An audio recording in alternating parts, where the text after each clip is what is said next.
Last we left off, uh, making a new alliance with the receivers, newly born constructs. Uh, they divulged some information to you, revealing the existence of a ML01, another facility very similar to the one you just created. Agreeing to take one instance of these new constructs named Jane, to perhaps go there and maybe convert more of these constructs to your side. I made a quick pit stop to where Gary and Merrick have been sort of bunking together, roomies, for the past year or so, seeing if maybe Merrick's expertise of his old homeland is of note here. They agreed to come along with you for the time being, and you headed east, past Demon Gate, past the Cerberus Strait, and landing near the capital of the Bronze Legion in Kaube, called Lorono. Parking players in like a small valley nearby, you hoof it for another hour or two to the actual city gates themselves. Immediately beset by not hostile, but a very wary and protective guards, shining a six torched sort of like spotlight with a reflective dish around you as you approach at nighttime. Some tense conversations happen for quite some time before eventually one of them just tells you to come back in the morning after you have given them some information regarding the threat you are currently facing. Camping, coming back, doing some light scouting on the way, and having some existential conversations with Jane. Returning a human man, older, with a scar down the left side of his face, through the nose, through the lips, down the chin, named Captain Vivuvius, comes out to converse with you. You divulge more information, and after kind of sidestepping the fact that Merrick is there, who is fairly uncomfortable in that situation, you manage to persuade Vivuvius to send out scouts to attempt to help you locate this facility. Sending some preliminary scouts along the way, and letting one of the scouts accompany you by the name of Ezra, a young human girl. And seemingly her companion, a hellhound by the name of Krem. You head eastward past the mountains into the forest you more or less kind of lightly explored at night. It is currently in the morning, but not that you can tell very much. It is still very dark. You're still within the dark days, and even at its brightest, it looks like just like a well-lit night still. But most of you have dark vision. Most of you. Is the Hellhound on fire? No, not currently. It definitely doesn't look like a normal dog, for sure. Is it glowing at least? The eyes are, and if you see like some of the spit, it kind of spits as it drips from the mouth. It's spittle sometimes. It kind of burns a little bit, but as it gets further from the body, it sort of fizzles out and just hits the ground. You can see it like singe the snow, like melting it a little bit. It doesn't look like a standard dog. Not at closer glance, at least. How is our new human companion faring then? Ezra? Yeah, in the dark. Has a lantern. Okay. In the dark. Yeah. She just pulls out a lantern and is currently just trudging through the snow. The snow's not super deep. It's still not comfortable. It'll get in your boots if you're not careful. You've braved the worst winters possible on this continent. This is much more tame. Not pleasant, but you can still feel the temperature is lower than it was. The month of crystal is imminently upon you. So is the winter solstice, actually. Yeah, so it's even darker. Okay. Any conversations or actions to do while you're traversing for now?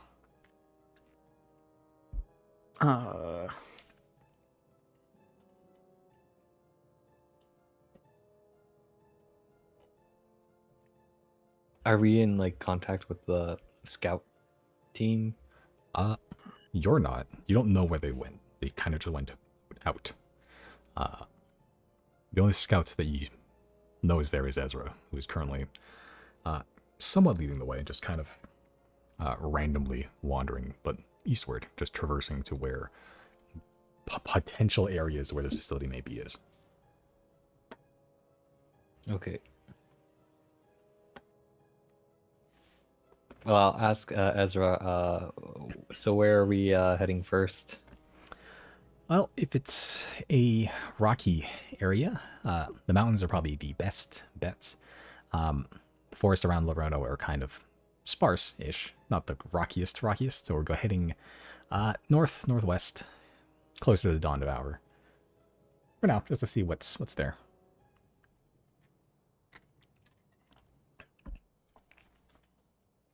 That's the plan, at least. Gonna have to climb the mountains? Maybe. How are you with your arms?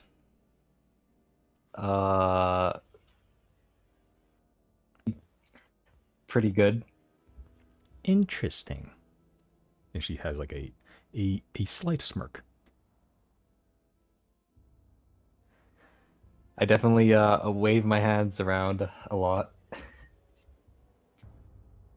Oh, so you're like a magic guy? Yep, I definitely wave my wand around and that sort of thing.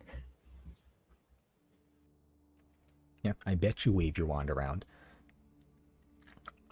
Honestly, not a fan of magic. Oh, I always like getting more personal, if that makes sense. Somewhat. I see. Yeah. How did you well, I guess you said your dog came from a hole in the ground? Yeah. There's a temple, I guess, in Larono called the Hellmouth Temple. If you're just kind of trustworthy enough, you just ask them if they can, it's not about talking to the lower planes, sticking your hand into hell and just making a deal. And then no, sometimes they pull out a fiend, demon, devil, in my case, hellhound. It's mostly hellhounds. What sort of deal did you make? Oh, I didn't make the deal. Oh. I just kind of, I was the recipient of the deal. I've been told that these fiends are less like pets, more like demon mercenaries, I guess. It's an agreement. But oh, I see. Krem's still the goodest boy, and kind of just pats Krem on the head. Krem is clearly trying to ignore what's going on. So it's like a contract. I think so. I mean, I don't work at the temple. I know some people. I think the one in charge is Valentina. I've never really talked to her, but she's the kind of the one who runs the place. Hellstoker, I think her title is. Never seen her. Do I recall that name at all? Valentina? Yeah, Valentina. Not really, I don't think. Do I?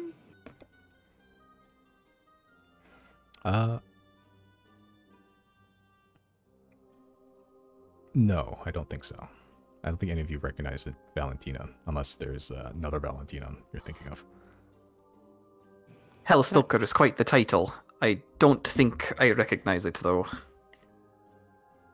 I'm gonna talk to Ezek. I'm just kind of like, like, not like, cause he's on my shoulder, I would think, or like on my horns or something, and just kind of like nudge him a little bit and be like, "Do you know Valentina?"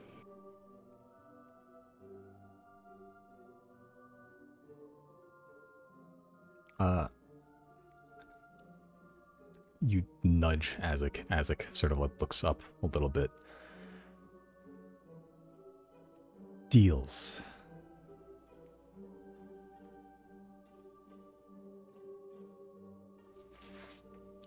What did I roll last time when I asked Azek if he knows Krem? It just hit the D20 or D100? I think so. Okay, just, like, I didn't no, remember. they're It just, was like something I rolled poorly on. And, No. okay. Yeah, just like, yeah, Krem and Azek just simply not recognize Krem, but some familiarity with the name Valentina.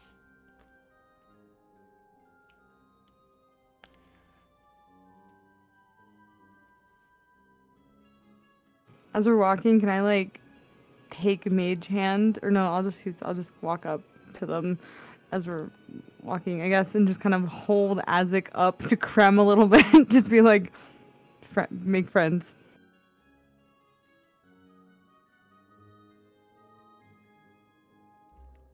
You sort of hold Azek up like a like a baby holding up to another baby, just seeing if like what they do.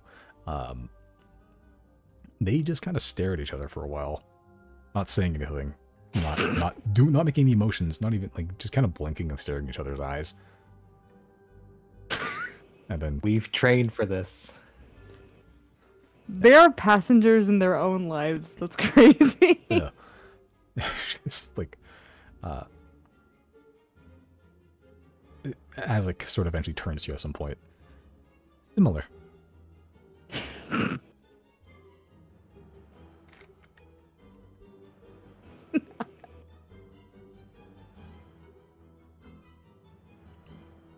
As you're walking, Ezra, kind of half scouting, half just trying to taking in the new people. So, what do you guys do when you're not hunting for what is a facility and machines? Riley holds out his bag of fish. Sorry, Azek saying similar reminded me of this tweet.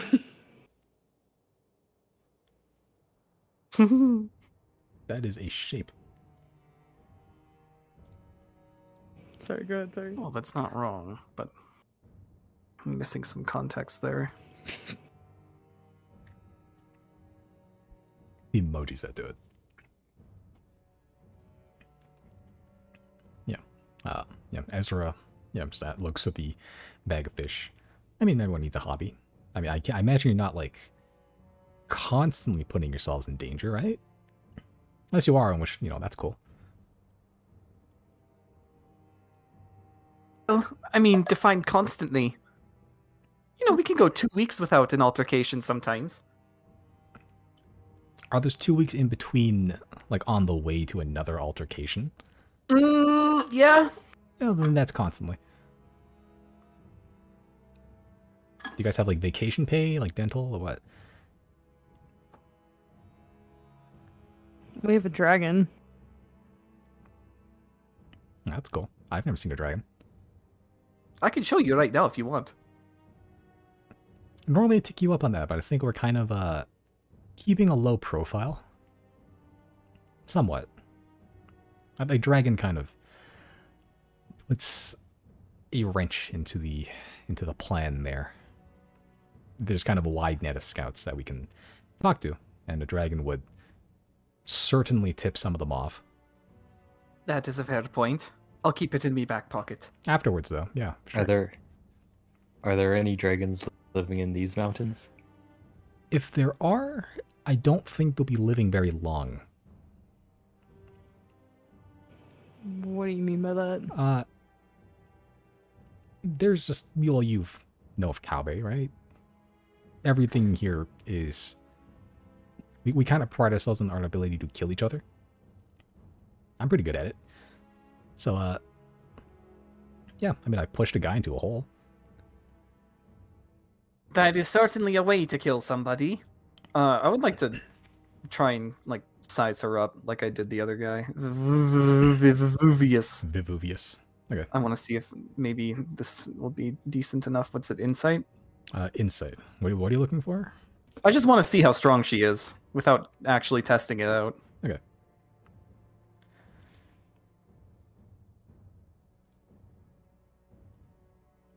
Yeah, make an insight check. Hmm. You don't get the bestiest of gauges. You are for sure stronger than her, like 100% stronger than her. She seems experienced enough, but like she's not like dressed for war right now or anything. She's kind of just dressed in like a it's kind of like a heavier gray jacket, just like a very like muted tone, kind of furred to keep the warmth in. Now the crossbow and like a short sword, like she's dressed pretty light, but you gather she knows how to use what she has. All right.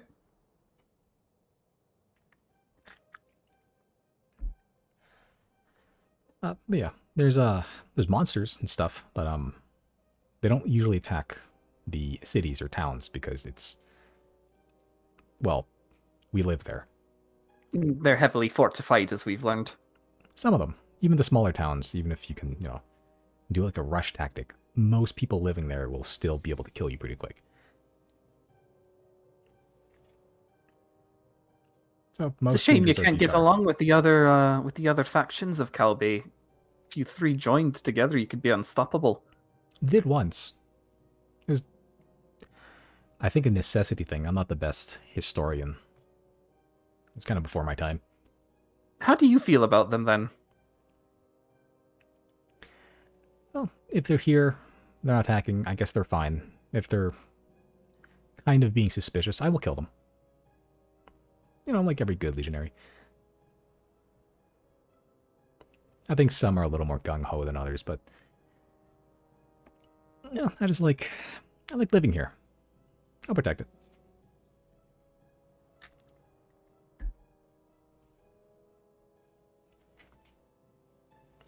Good enough for me. Yeah, I mean, guys like Vivuvius, sorry, Captain Vivuvius, he has stronger feelings. I think a lot of the older soldiers do.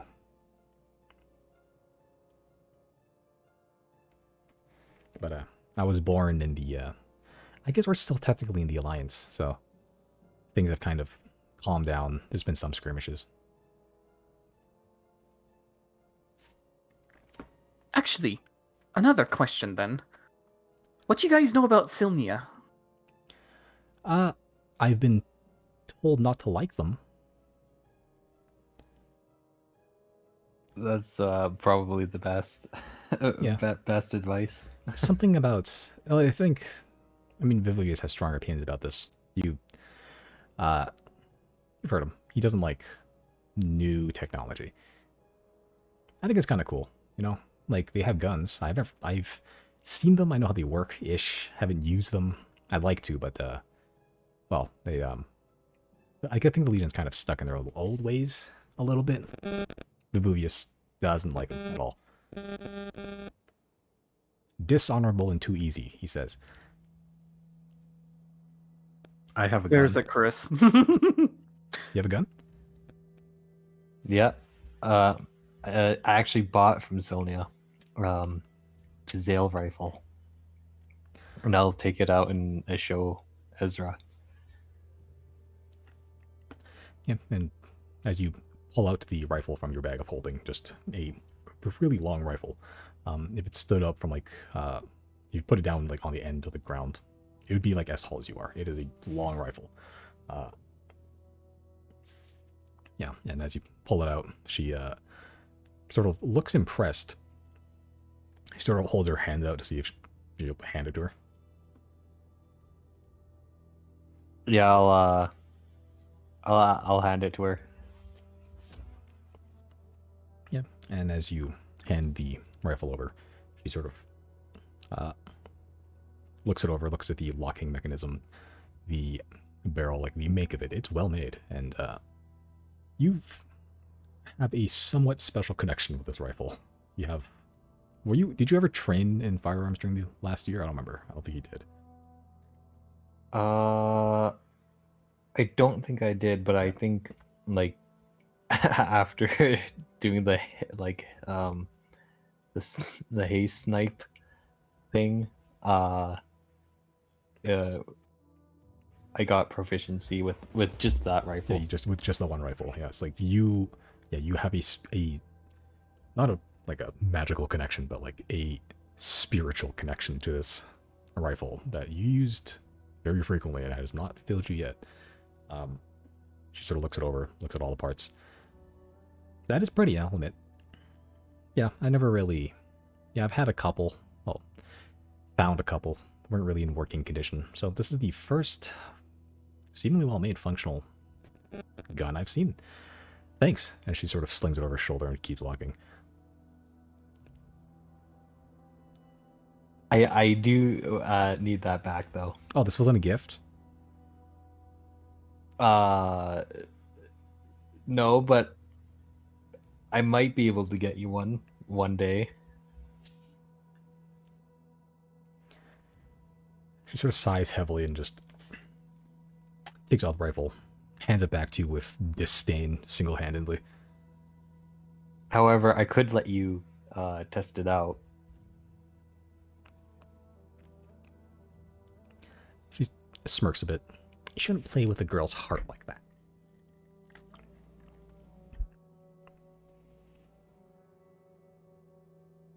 Just this gun is very important. Did you name it? Well, it's just called. Well, actually, I haven't really had a full name for it, but I just know it as a Giselle rifle. Oh, but if it's special to you, you should name it. Yeah, I'll have to think of one.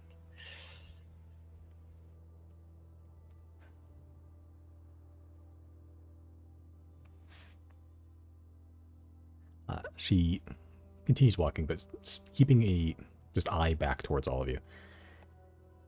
You are the more interesting people I've met in a while. Not a whole lot of travelers this far out. Yeah, probably because they can't make it past some of the towns here. Yeah, exactly that, actually. It's all very defensive. Very suspicious, wary, sus. Amogus? Never know when there's a spy among us. Get out. An imposter, perhaps. Amidst the ranks. Precisely. It's always been like that. It's just a, you know, just kind of part of the culture, I guess. Where are you guys from? Not here. Otherwise, you'd be more gruff and emotionless. Who says we're not? I think he is. He sort of points to Merrick, who is looking gruff and emotionless. Oh fuck. Oh no. Oh fuck. She's on to us. Oh fuck. Yeah, he doesn't say anything, just continues. Just like looks at her, but just continues walking.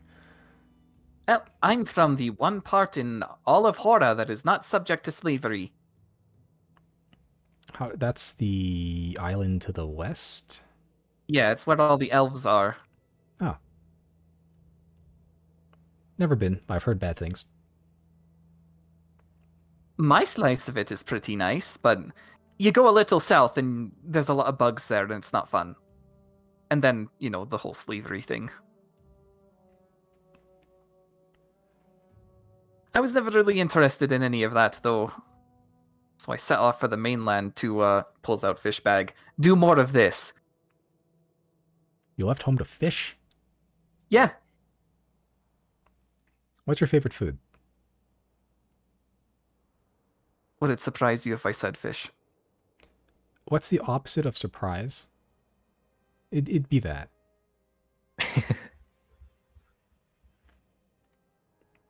There's just so many of them. So many different kinds of flavors you can extract. The salmon up north is really tasty. Well, you're just gonna have to go and get me some someday. I don't. Most of us don't leave the town, so it's gruel and dried meat. Some fruits.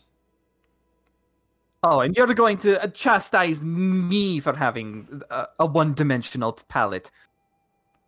At least I have more food than fish. I got plenty of food more than fish.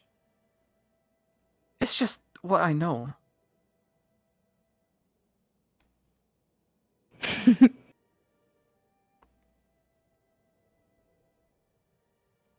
She gives you like a long, hard look. When this is over, I'm gonna help you find some more hobbies. I can paint your nails. I can try. I don't know. Have you ever sacrificed somebody before? It's a good hobby. Yeah, we just got done doing that, actually. Oh, cool. But you know it's Riley, like. too fucking soon. I may have Riley, too accidentally. fucking soon. God damn it. Can I? There's- Is there like snow banks to our left and right? Can I push Riley into the snow? Yeah. If you want to. What do I need to roll to push Riley into the snow? Just make an athletics check. Yeah. Riley, Zero just pushes you into a bank of snow. You just go 45 degrees, skull joke, into a snowbank. Through the snow, Riley would be like, "Come on! God, I would have loved that joke!" Pain, suffering. There was one time where I blew up a couple of people. With your magic or with something else? Yeah, it was sort of magic. It was like kind of like a bottle of arcanium. So it kind of exploded the whole room and people were there and unfortunately they disintegrated. Huh? I don't remember this. Was this on break?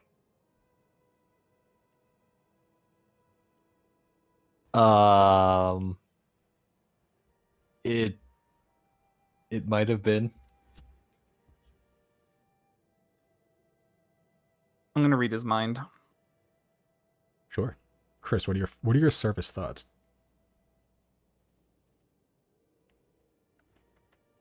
No, what is my what? What are your surface thoughts? Riley's reading your mind currently.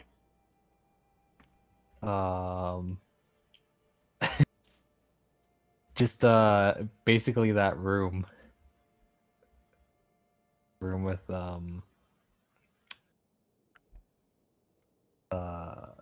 Clover and that. And the The explosion that made him all glittery. Yeah. All right, I'll glean that. I'll look at his like glitterly fucking arms, and I'll be like, "Oh, so that's how that happened."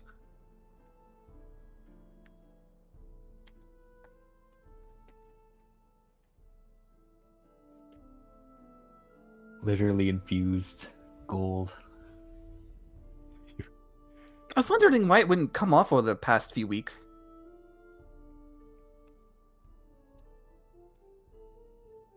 Yeah, I feel like you, with that skin, you'd be really good at parties if like shine a bright light on you.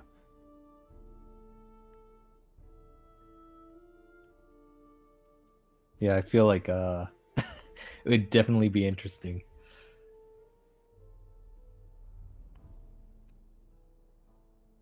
Yeah, he's a real hoot at parties.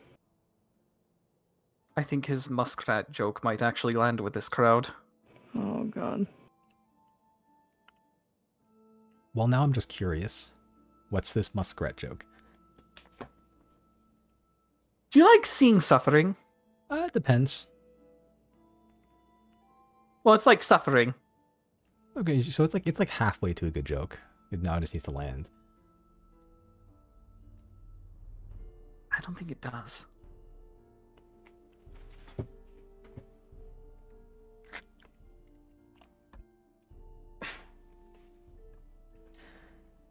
Essentially, muskrats fear me. Specifically muskrats. Not any other rodent like, groundhogs, squirrels. Muskrats. Muskrats fear me. Yeah. Women want me. Muskrats fear me. Women also fear me.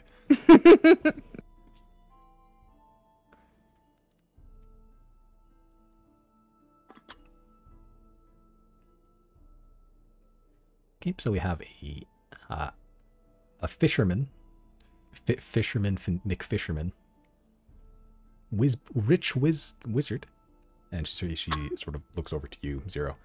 What's your story? What's your deal? I'm gonna get on my magic carpet and I'm gonna fly and just be in front of her and just like offering her dog fish as I talk to her. Sure, just above, like just Aladdin throwing money to the poor. Not above, like in front of him, I guess. And I'll use Mage Hand to like give it to him as I talk. Sure. Are you like a genie or what? Not yet. Maybe my next stage in life. Wouldn't really know how this is gonna end, this war, but maybe that's a possibility. I met the first tiefling ever. That was weird. But I'm from a hidden town in Sant. You definitely have never heard of it. And I steal, and I use knives, and Weak. I lost my best friend, and I have a new horse whose name is Puck. She's really cool, and I have high hopes for her. Couldn't bring her because she's dumb. Yeah, I know most of those feelings. I have a dog, like a real dog, but he's he's like 3 brain cells short of a brain cell. He's negative in brain cells. That's rough. So what about Krem? He's kind of like a, not that far off. Sort of grabs Krem's cheeks like, you're a dumb little dog, aren't you? While you're feeding Krem. And he's taking the fish. You see his eyelid just twitch. I'm just gonna look eyes at Krem and just be like, yeah, I'm sure he loves that. Isaac likes when I do stuff like that too, right, bud? And I'll just kind of give him a look, like play along. To Krem? To Isaac. Isaac sort of just looks at you and just nods. Squinting the eyes while he's doing it.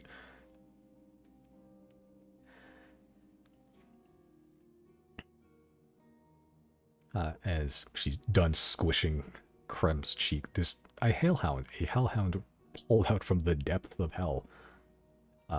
She looks back to Merrick, who is still back there. How about you, old man? And Merrick sort of just looks around for a bit, just continues on. Around. Ezra keeps walking, just waits for more words, but none come.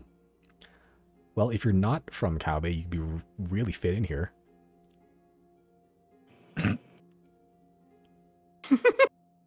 Says the talkative one. She's young. A war has not ground her down to dust yet. Yet. Beat the bitterness into her. Yeah. We don't have to. The aliens are coming. Yeah. Like, you've met a couple of Crucible War veterans, and most of them have been not the happiest of people.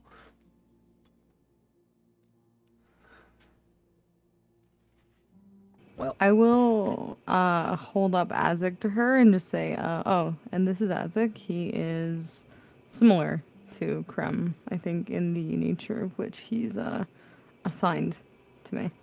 He's cool. Yep, she sort of looks around Azek It looks you looks you dead in the eye. Are you a Hellstoker too? Or is it just like some other deal? You sell your soul? Almost. Got real close. But it's never too late, you know. Yeah, you know, just rain check some soul deals, no biggie. Yeah, I'll just save it in my back pocket for a rainy day. Yeah, Well, we with do know coupon. what the power of a soul can do, so it might Yeah. be useful to keep that in mind. Yeah. Well, that's what Valentina says. That's what I've heard. That's why I keep kicking people down the hole. Is that For her? For the Cerberus, apparently. It's not really a religion. It's kind of just like a...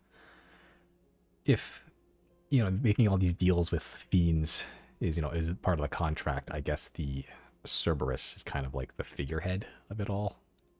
Like an office or something. I don't know the details, but we like Cerberuses around here. Is that why there's the Cerberus Strait? Cerberus Strait, the sort of iconography. The symbol of Larono is a Cerberus. There's a Cerberus at the top of the tower. A lot of Cerberuses. It's kind of like a loyal dog thing.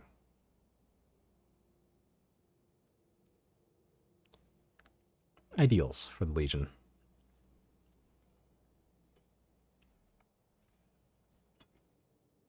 Do the other clans have some sort of deal with the devil?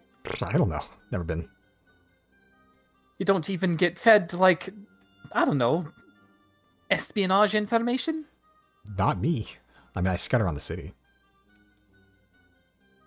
But, you know, a lot of that stuff's kind of need to know. A legate maybe knows, the Imperator. Probably not Captain Vuvius. Like, he's up there for the scouts, but, like, not like a... He's not like a, you know, high-ranking officer or anything. Again, Do it's all these- kept tense. We're technically still in alliance. Technically. It doesn't seem to be going well, but who knows? You were saying something. Do these rivals take transfers at all? Like if you wanted to go somewhere else? To their cities? Yeah. No. I think the most that's ever happened was probably the Crucible War. That was like the most they've ever cooperated, as far as I'm aware. So if you went anywhere else, they'd kill you? Or in prison. And then there'd probably be like some tense diplomatic discussions or something. Or they, you know, the Legion might just disown me and just be like, whatever. Cute. I'll be right back real quick. Chris just powers down and is hovering after you. Ah, he's doing this again, I see. Kind of hot. What, like the Cerberus? Oh, just how he hovers lifelessly in the air like that. Yeah. No, the other cultures, factions, I don't even know if they're really countries. They don't get along. We don't get along. It's kind of agreed upon that we don't like each other.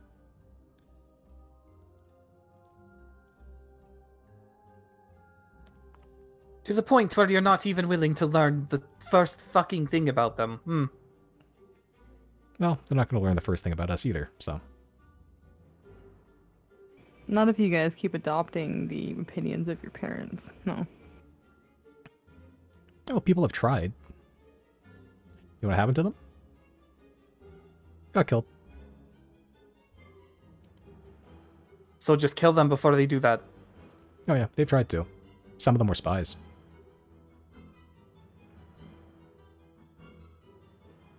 I see this is going nowhere. Stubborn ass fucking peoples. That's my culture you're talking about. And I have experienced much more of the world than you have, young one. I can tell you all sorts of things. When did you cut last? Like, when did you get here? Like a day ago? And? Yeah, don't tell me about my country. No, I'm not telling you about your country. I'm merely comparing it. Yeah, don't compare my country either. What do you think, Merrick, of the current status of this place that you hold no attachment or familiarity to? I definitely hold no attachment or familiarity to it. Well spoken. Frankly, I'd like to get this search out of the way, because I would like to also have no attachment or familiarity. This is the way the peoples are going to be. I'll drink to that, brother. Can I send Azik up ahead a little bit? Sure.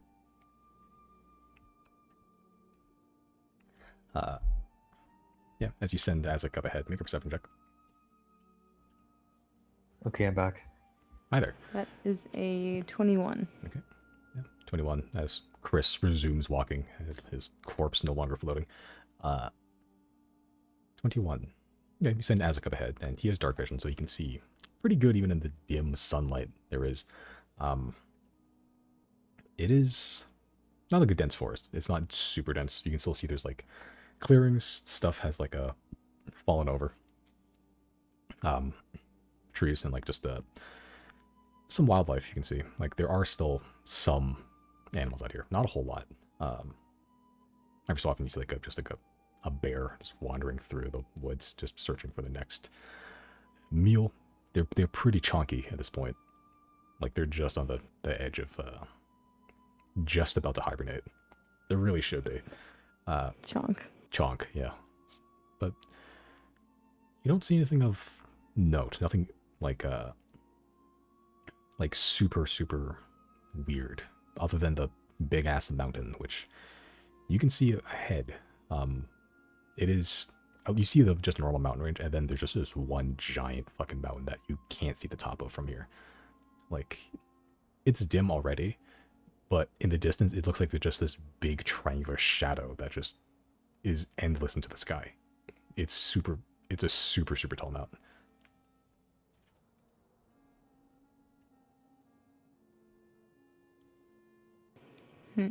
Yeah. Are we sure we don't want the dragon for this? Not yet, anyway. We're gonna possibly need it to get up there, but for now, we'll just do it their way. As I'm traveling on my magic carpet, can I like check the, like, I know we're walking through like the wilderness, but like, can I check anyways any of the surroundings as we pass for like thieves' cant or like anything out of place that might be interesting of note? Make an investigation or perception check. Okay, natural 1, so that's a 20. Fucking rogues. I gotta be good at something, man. Yeah, this is the first couple of hours of after leaving the city. Yeah, looking ahead. Don't see thieves' cant. Don't really see much of anything of note. You do see a couple of like footprints of people that look pretty fresh, but Ezra is like, oh, it's probably one of the Horde scouts. Honestly, that shouldn't be happening. You should be covering his tracks, but so good eye on you. I think someone's gonna get whipped later, but that's okay. Love that. That's a rookie mistake. So good catching. Thank you.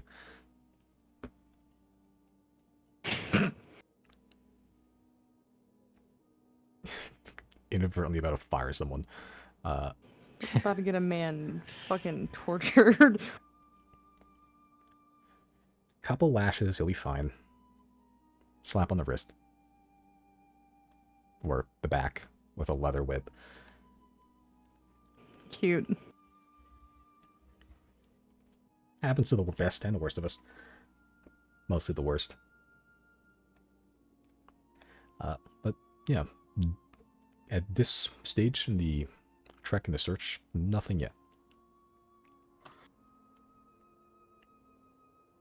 I'll ask Ezra. So do you know anything about Unshangabush? Ushangabush? Or Obak the Bat Killer? I think... I rolled for history, actually, for Ezra. No. No, not really. It Oh, I sounds see. dwarvish. There's a couple of dwarves in the Legion, I think. They were absorbed at some point. I don't remember when, but it sounds dwarvish. Because I know there's a dwarven group of Amenelram, who there's supposedly a grand fortress here in Calbay. Well, if there's a grand dwarven fortress on the island itself, that'd be impressive. But that's just based on information I got in Scat. Yeah, they got it from Tetscat. I mean, they know the dwarves stuff pretty good, but yeah, if there is a hidden dwarven citadel, that would legitimately surprise me. It's not the biggest country, Kabe. Unless it's somewhere else in one of the other factions I don't know of. But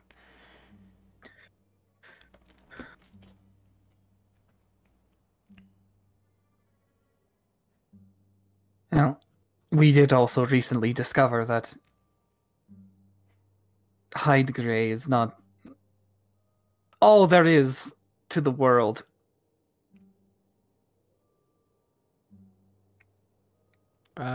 elaborate. Well, if you sail on the sea far enough, you'll reach another landmass.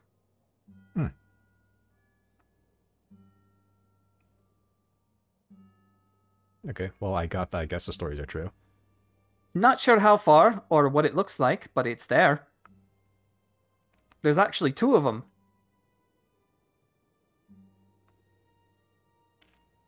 One of them's better off than the other. Sounds like Jade Dynasty stuff. I think some of them saying like they came from a different land or something.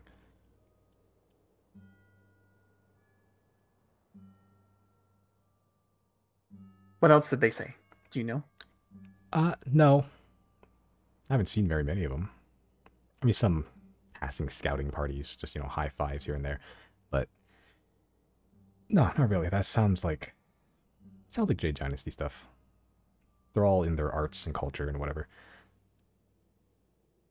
And they're also warriors. Oh, yeah. They kind of blend the two, I guess. Like, art and war and stuff, and strategy and cunning and whatever.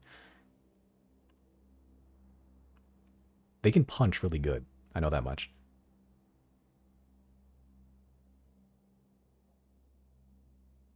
I think the most interesting piece there is that they may be from elsewhere. If that's one of the other continents, wonder what kind of people they are. Well, they've been here for a while, so. They might remember, they might not.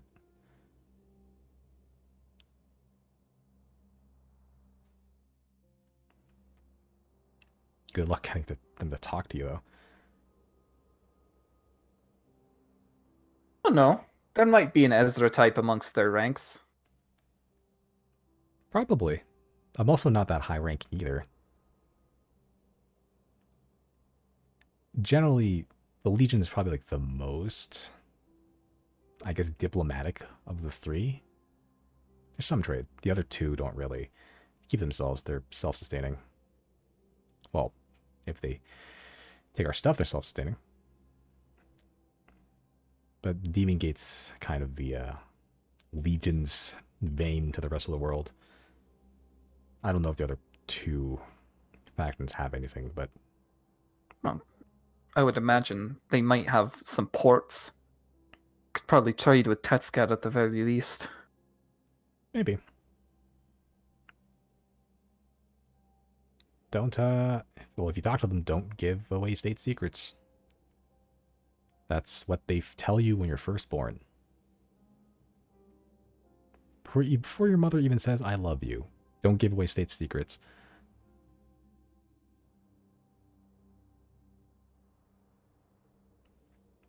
Sure, that makes for healthy households. That one was a joke. But seriously, We don't had give us our- these secrets. We had our own secrets back at home. I used to grow up with my mentor, and you know, there's some secrets in there. You know, some monsters you probably would probably be illegal to have. There's laws about what monsters you can keep where you're from. Well,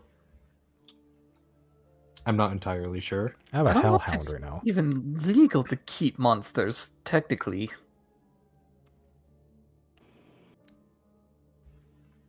But it's definitely, you know, working independent, I feel like we've not going broken. by the book.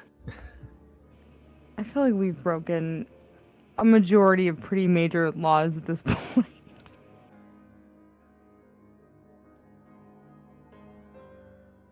A majority? I don't know about the majority. I think the majority. Ooh, am I walking with fugitives? Oh, you don't know. Damn. The law does not like us. We Lucky. keep doing the right thing and it pisses them off. Lucky you.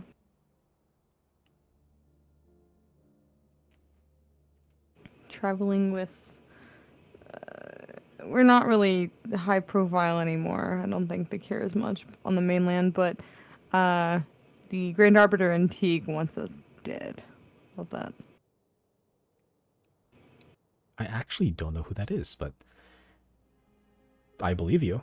I mean, why, you know, Well, I don't have much reason not to. if you think living conditions here are tough, oh man, Teak is a different story.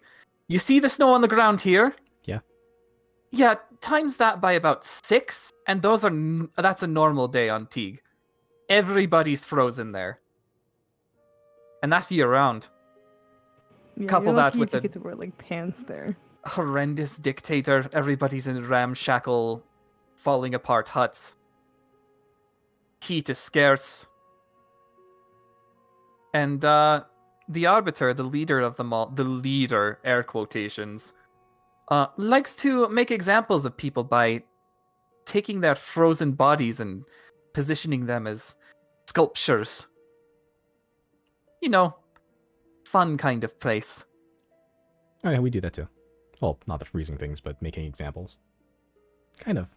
Yeah, but this one's far worse. We can be pretty bad. I don't know if you should be bragging about that. Did you pass by the Demon Gate on the way here? No? Oh. I guess you have a dragon there because you can fly. Well, if you go by the Demon Gate, there's a big wall that separates the mainland from Calbay. Look pretty close in that wall. There's I see some bones, some weapons. There's a lot of dead people on that wall.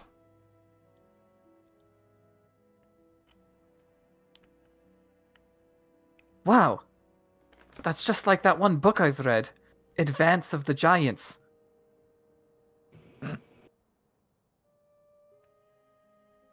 I'm desperately trying to put that one together in my brain. Attack on Titan. Oh, I forgot about that plot point.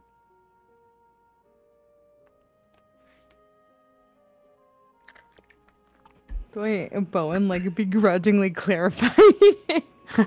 Like it was painful to say. Yeah. It's because he knows what it is. Yeah, like my brain went to Shadow of the Colossus for some reason.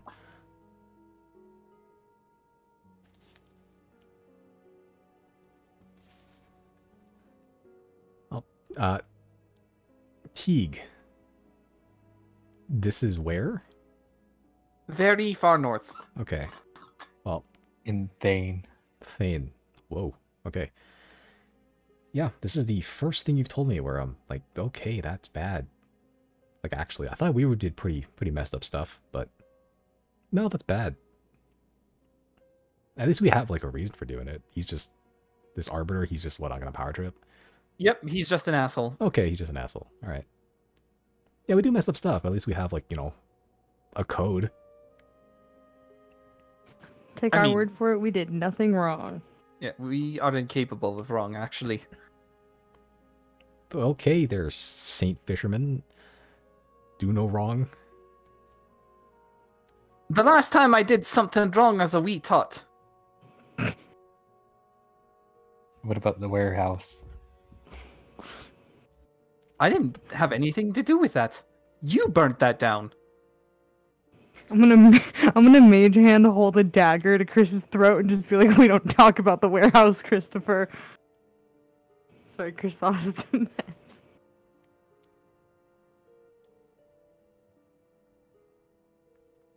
I mean, have you really been, like, traveling and adventuring if you haven't committed a war crime or two? I might have. Zero, have you and I committed war crimes? Because I don't think we have.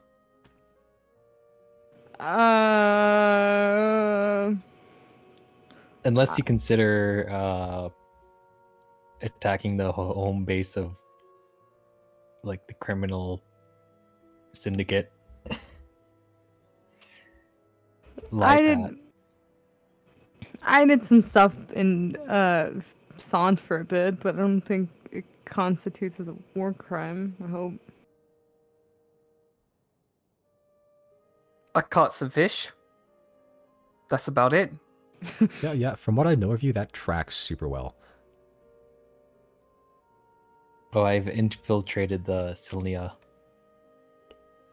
Capitol building. That's Academy. interesting. Can you tell me about that? Well,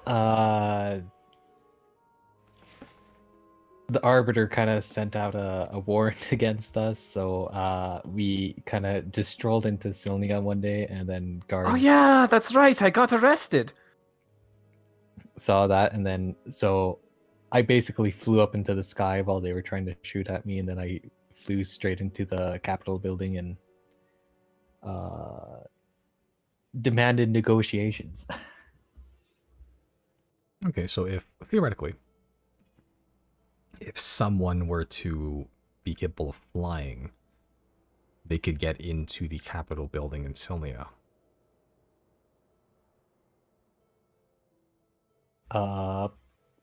I guess, yeah. I mean, Well- I did it, but they might have measures in place now that they found me and that sort of thing. Okay, well, this is good information.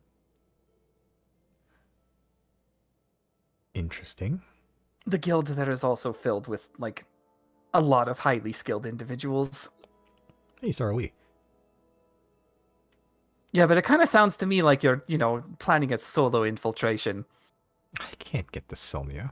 Not by myself. One thing to keep in mind is that the ghosts will, if they catch you, they'll pull you under into like a little pocket dimension.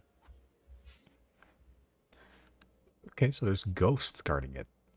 That's a hardcore Capitol building. Well, I guess not. Kind of standard, I guess. But you got ghosts in your building, too. Not ghosts, just really brawny people. I've never actually seen a ghost, Chris. What do they look like? I guess they were more like transparent, like, right? Yeah, they're like they look like people, but like transparent, little blue, no legs, just like wispy. Yeah. They kind of look like genies, I guess. Yeah, kind of wispy people, a little transparent, that sort of thing. So it's like they're halfway through the invisibility spell. That and maybe mixed with gaseous form. Does Riley know what an air genasi is? He knows what water genasi are.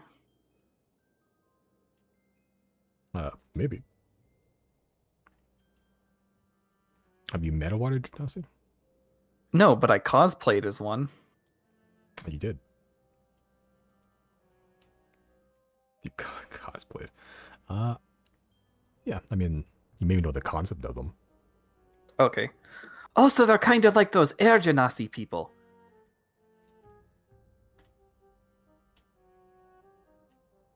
Do I know about Air Genasi? Probably. You're well read. Do they coincide with the ghosts, the so-called ghosts? Air Genasi are fully like opaque. They are people with elements okay. with like elemental air about them. They're not like wispy. I see. Okay. No. So yeah, that they're not really Air Genasi.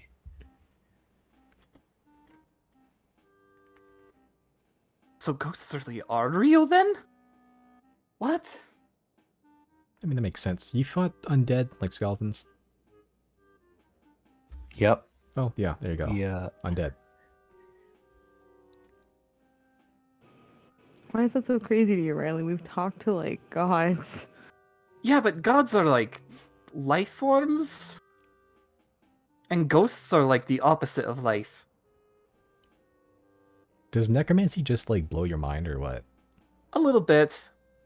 Even after I've revived people. Yeah, I mean, I guess when all you do is fish, I suppose anything would be surprising. You don't do the whole necromancy here, but like, yeah, ghosts. Sometimes they haunt the forests. A lot of dead people in the forests. I wonder if Eugene has a ghost. You have to bring him up. I bet he's still watching over Riley right now.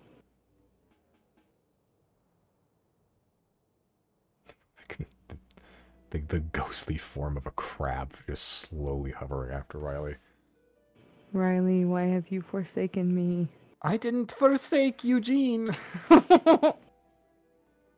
Listen, there's not much you can do about a dragon invading your train and freezing you half to death.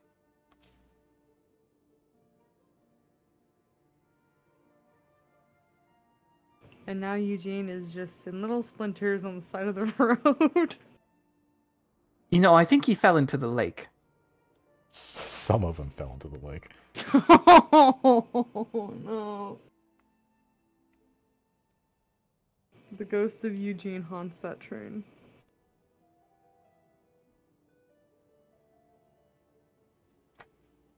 Ooh. Robots! Machines. Soon to be receivers. How we doing on that front? Well, if the scouts found anything interesting, they'd whistle. No whistles yet. I'll go in for a few hours, so... We're still a ways from the Dawn of Hour. We'll see if I have to climb it or not. I'll never climb. I mean... Honestly, if you have to climb the Dawn of Hour, like... I mean, I'll do it, but... I don't want to. It's so tall. We have a dragon. That's true, but, you know, how you're going to find a potentially hidden facility, flying around. You can fly, and then you can check from above. Let's say it's like the opening's like a 3-foot wide crack in the mountain. Actually, that kind of checks out. That kind of does seem like something the bots there would do. Do you have a whistle that tells your scouts to like hurry the fuck up? Yes, but that's usually for like regrouping, like emergencies. Plus, it takes time. Come on. Calm yourself. It's a shame the haste spell doesn't last longer.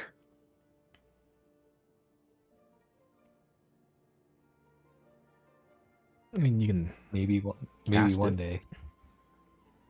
Yeah, but it only lasts like a minute. Oh, you It's not really worth it at this scale. do your magic stuff and make it last longer. Chris, can you do that? That's how it works, right? With some study. Interesting. homebrew spell, Infinite Haste. It lasts 24 hours, but if you run full course, you die. That's the setback I was thinking of too. It's like opening the 8 gates. Yeah. Once you open the 6th one, permanent limb damage. Yeah, the day continues on. You can converse with Ezra or not, or just converse with each other, do whatever you'd like. But for the remainder of the travel day, doesn't seem to find anything. Can I like peace out for a second and teleport to go check on Puck? Sure. Teleport check on Puck. By the time Ezra and y'all set up camp, just a tiny little fire, just enough to keep you warm. Seemingly Ezra has brought like just dry tinder and some like pre-dried wood, so you don't have to go hunt and forage for drier wood in the current winter conditions. So while that's happening, yeah, you can teleport to Puck. You find Puck in the outside, just sleeping in a pile of hay. Can I think I gave it to Puck before, briefly, but I'm gonna do it again now just to make sure. I don't know if maybe I left it at the fort. The mammoth fur, like, blanket Yeah. I had. I want to tuck Puck in the mammoth fur blanket thing. Sure. Let's make an animal handling check, even though Puck's unconscious. You tuck it in. Shut up. You don't wake up Puck because you're deaf enough for that, but like you tuck in the you tuck. I Tuck tuck the Puck. Yeah. Riley's not there, but he five highs you in spirit. That's the one.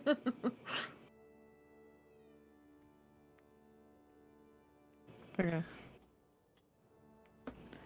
Was how abundant was the wildlife back in Cow Bay? Like it's like They're around. Like in the winter there's not as much, but you can still see some birds still flitting about. There's a couple of rodents like just digging through like the snow trying to find errant like acorns left over from the last season. Yeah, and you saw that bear before. Good amount of like carnivorous animals. Like you see some like birds of prey, wolves, stuff like that. what is the weather like on the mainland? Where you are, more temperate. It is not like if it's definitely a little bit more moisture in the air. So like, but it snowed, not as much, but the snow is a lot wetter.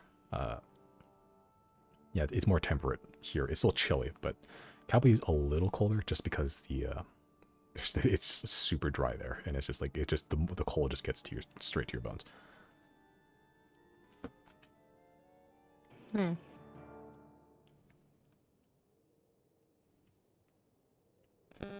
Yeah, but overall, mainland pretty okay. Not as bad.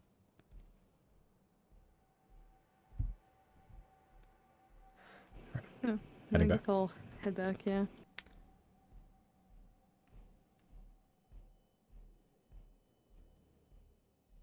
Okay, as you head back, yeah, and Ezra is just stoking the fire. You don't see any other scouts, but yeah, assumably they're somewhere around. Yeah, I mean, she's just there. Marichel's around the fire. What are y'all doing, if anything? If there's a fire, I'm cooking a fish. Classic. You roast a fish. Yeah. I eat the food. Can I just do like a quick scout around camp to see if anything's maybe following us? Sure. Make a perception or investigation check.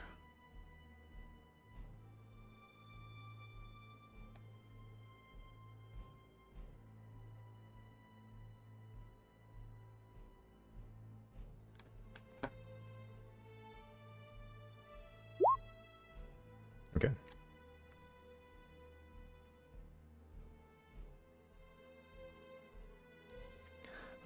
Looking for anything following you.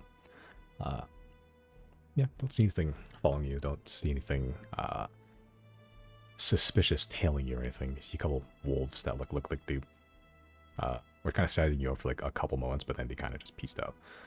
You hear their calls in the distant woods. Just every so often. They're not like all over the place, but they're around. There's only so much food to go around, so much land mass to go to.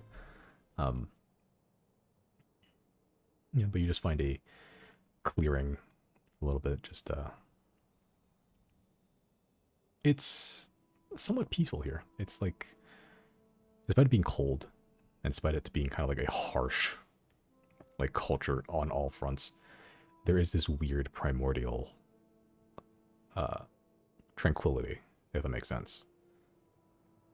Like, kind of like nature taking its course everywhere.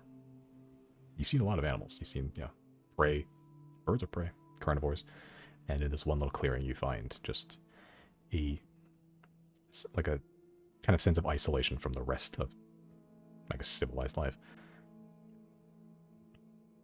While you're there, though, just looking around, the clearing doesn't look natural, if that makes sense. Like, the trees are broken, but they're all broken the same direction. A lot of the only way we can tell that is just by the errant tree branches sticking out of the snow. Does it kind of look like maybe sort of impact area? Make an investigation check.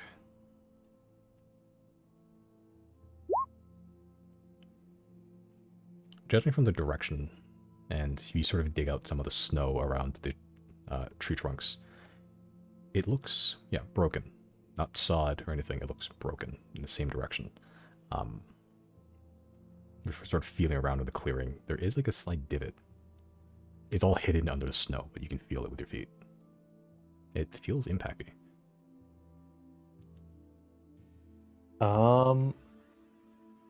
You know, I'll actually cast a flaming sphere and kind of melt the snow around where this divot is. Okay. And you cast a flaming sphere, trying not to light all of the trees up. It's dry. Some of them are wet with snow, but like it's some parts of wood are dry, but you take care not to unless you feel like it. And you melt the snow over the next minute. Yeah, and it reveals clear enough. The divot doesn't look super pronounced. It doesn't look natural though. It's not like a footprint or anything. It looks kind of like it's almost like a triangular like wedge has been like kind of like scraped off. Like something scraped the surface and then just left that divot there. I see. Yeah, I'll go to the group and say, I think I found something kind of weird. Doesn't look that natural. Mm-hmm. And then I'll point out like the divot and what it looks like in there. How big is it? The divot is about like 10-20 feet, or about 10 feet wide, but about 30 feet long. And it's like kind of like this slight triangular wedge that's just been kind of like shaved off the surface. So it's not like what I saw. No. That was With the just like constant. no, that was just like something missing. Okay. Yeah, that was like a circular patch of land missing. This is like something like scraped along this line on the ground and then just left this divot.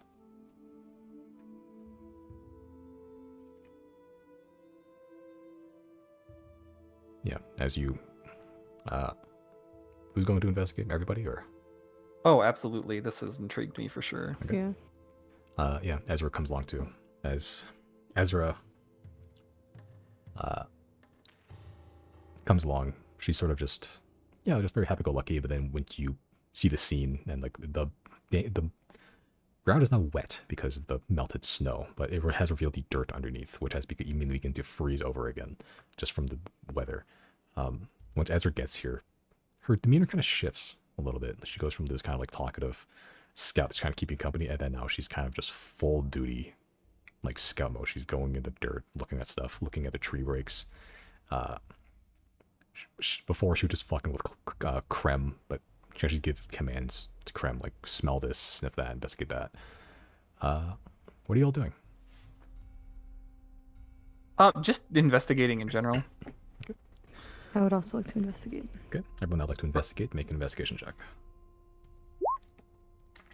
Jesus. I'll kind of see if I can recall any instances where this sort of report, or like a report like this, may have happened elsewhere in the world. Okay, make a history check.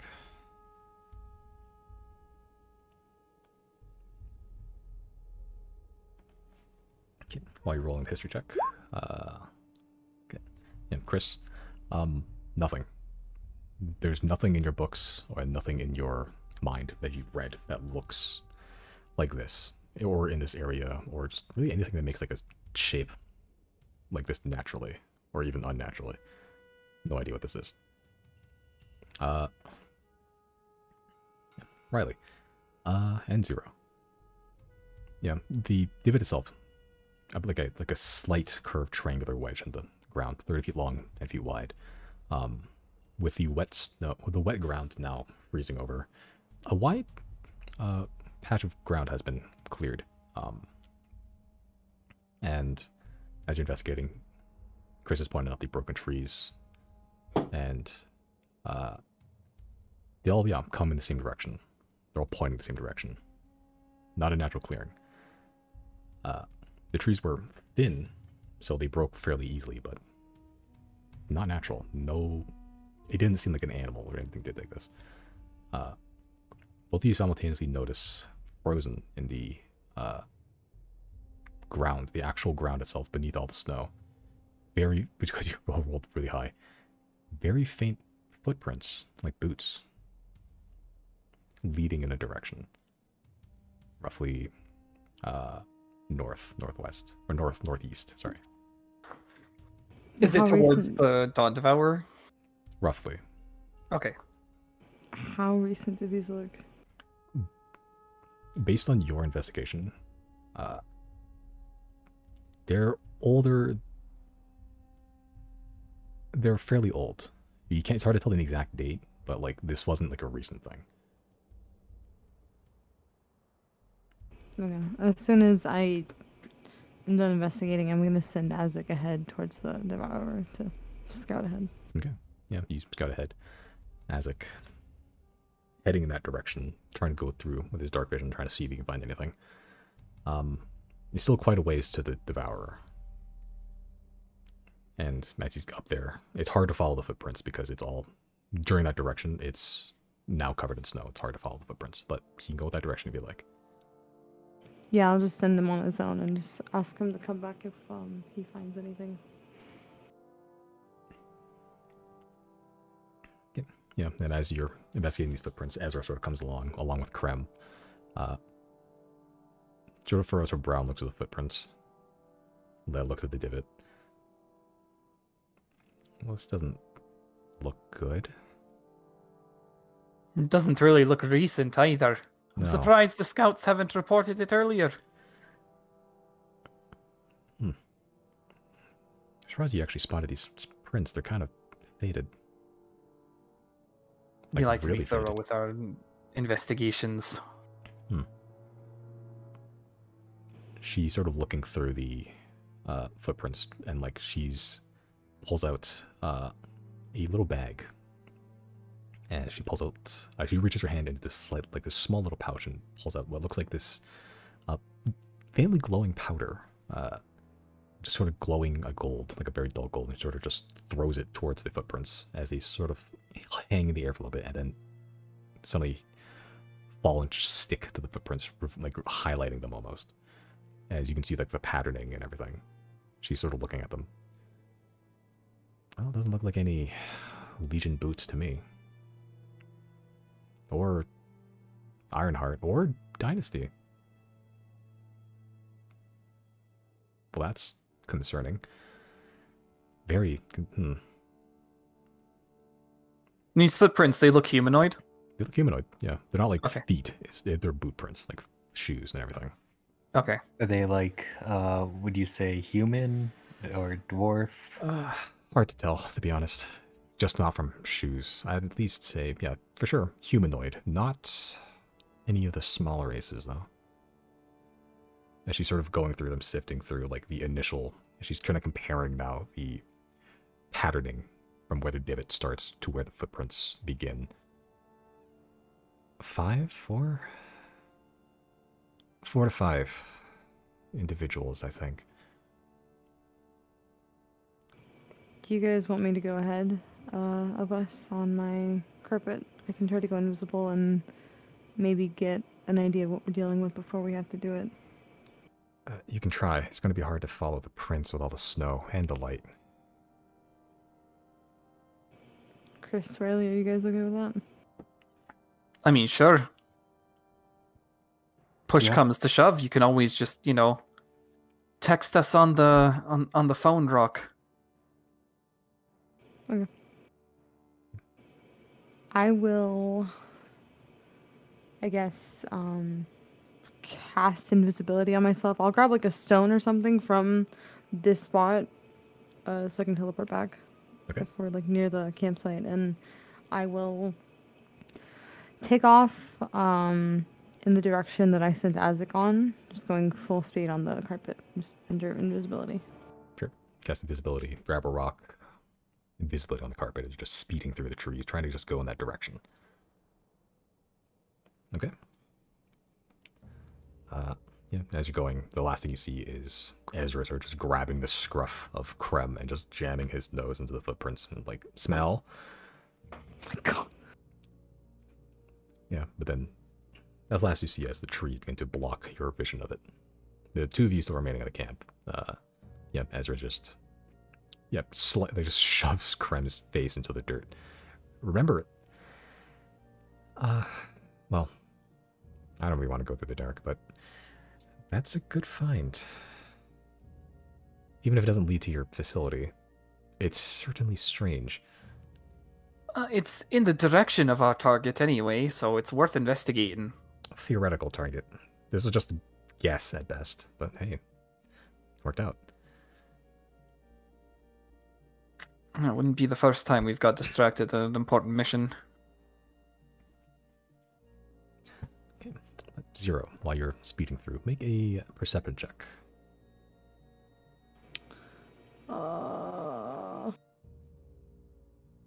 Can I use Eye of Truth for this?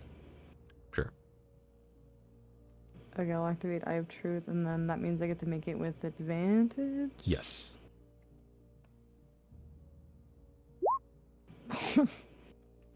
Yeah, you're speeding through. You can see a lot further in the dark now. It does help with navigation. So you're not slamming into trees. But looking through, you don't see anything of note. Neither does Azik, not from that height at least. But speeding through for the next... Are you going for the full hour invisibility? Yeah. Full hour. Traveling along.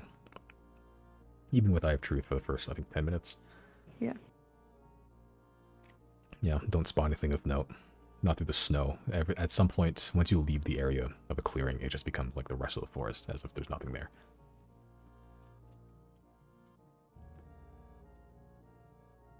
Are there any like breaks during this trail where it would look like a good clearing that somebody could stop, that I can like stop to check and see for any signs of like recent life or anything like that? Yeah, there's a couple of clearings if you want to.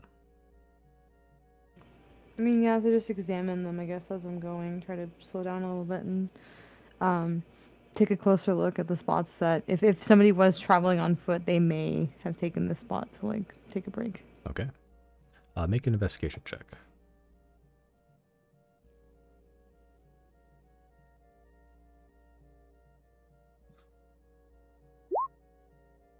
Okay.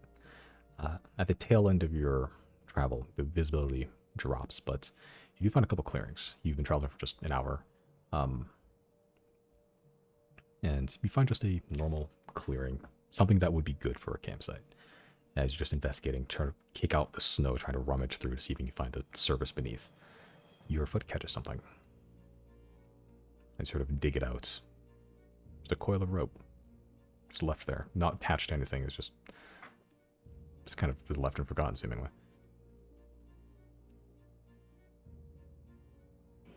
Does it look super aged? Like it's been here for a long time? It looked like it's been weathered, for sure. It looks still usable. Like, it's not like old rope left there for hundreds of years in like a dungeon. It looks just like aged rope, like it's just kind of been left to the elements. It's not in the greatest condition, but it is usable. And it's not tethered to anything? No, it seems to just be laying there. Okay. Then I will cast invisibility again and continue. Continuing on. Over the next hour or so. And you're getting closer towards the dawn of hour. At some point, the light of the moon, whatever moon there is entirely blocked. As you're sort of entering that shadow now, and it's darker than it's ever been. Even like the combination of it being currently the dark days where everything's already dark on top of all of your light, natural light being blocked by this huge mountain. It's eerie. You're outside. You can look up, see the sky. You can still feel the wind as you're going through. But the light is as if you're in a cave, as if there was any source of light around you. It's a very eerie, isolating feel.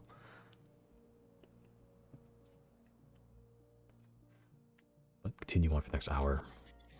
Don't find anything else. Other than you've officially entered the shadow of the dawn of hour.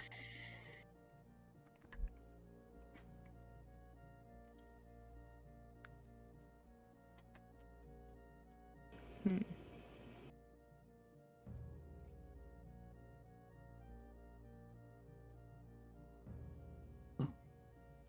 think after a few hours, Riley would get concerned and be like, "Hey, Zero, how are things going over there?"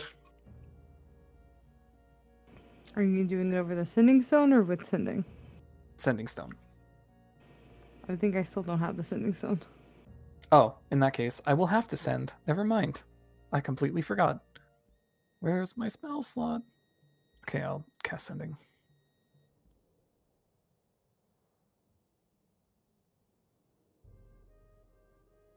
Okay, and that's what you say? Yeah. Okay. I guess I'll just respond in a whispered tone as I'm traveling. I found what looked to be like an old camping spot. Nothing else. Getting close to the Devourer now.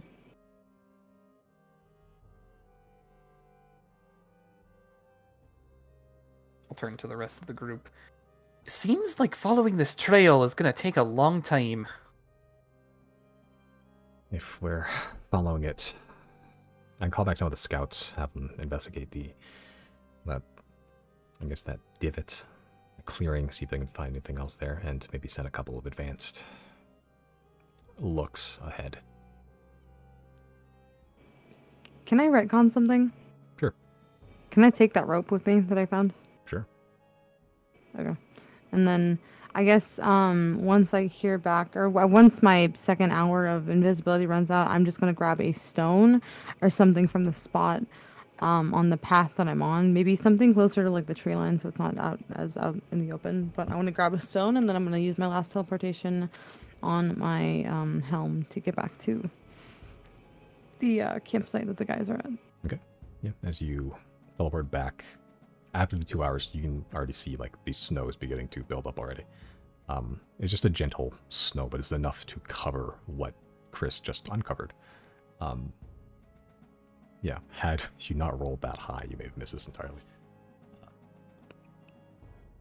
But you make it back. You can still see the orange glow of the campfire ahead as Ezra at this point has whistled. You can hear as this ear-piercing whistle, and then only a couple seconds pass as you hear responding whistles in different intonations and patterns And after a couple of those, Azra whistles one more time.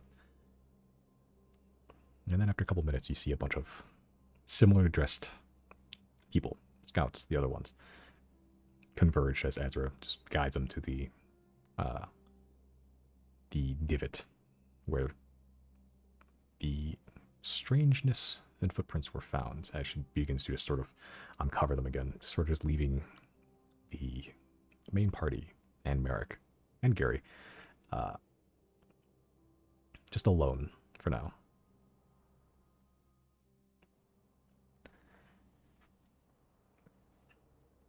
Merrick sort of looking at all of them as they're going away.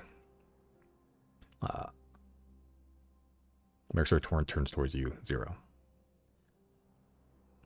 Just a word of advice. Just be careful of my name. Gotcha.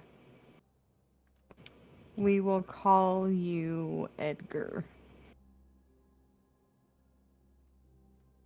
It'll do. I don't think she caught it, but I'm Edgar now.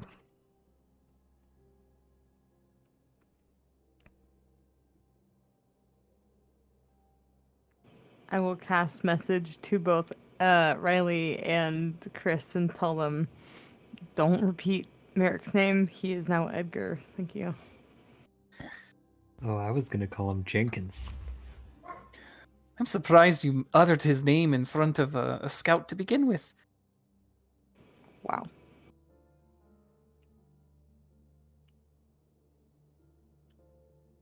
My name is Edgar Jenkins.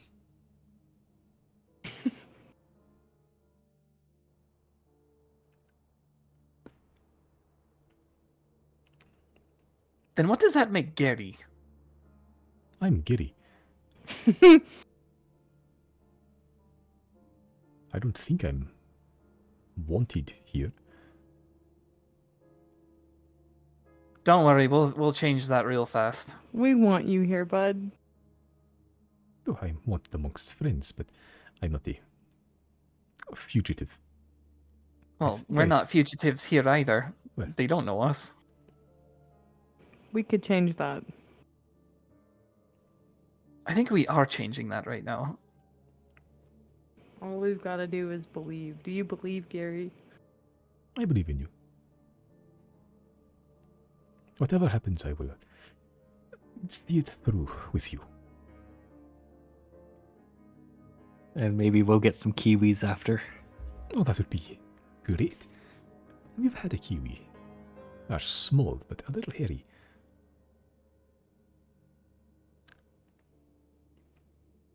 You know, I don't think I actually did when Jenna bought them last. We'll just have to change that. Perhaps I will give Jana some kiwis. I don't know if we can do that anymore. Well, you have the memorial about your dragon. It's true. It's cold. They might not go bad. It's more about the... That's it. The spirit is of great importance in some faiths. Culture-wise, it is even after death, the spirit remains. And what you offer to at the place of greatest memory is sent to a spirit realm.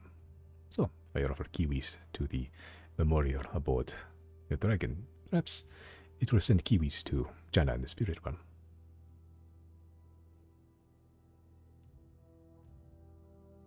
I should put fish there.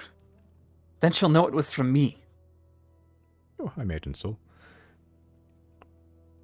Alright, Riley's gonna start putting fish on the memorial. That being said, you should Gross. clear it out every so often. Once the memorial of the offering has been left there for some time, it's eventually, I imagine, it is the more realistic parts of the offering should be dealt with.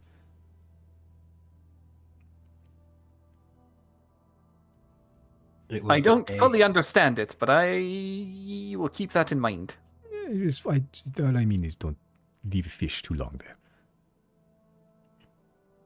It will decay, Yes.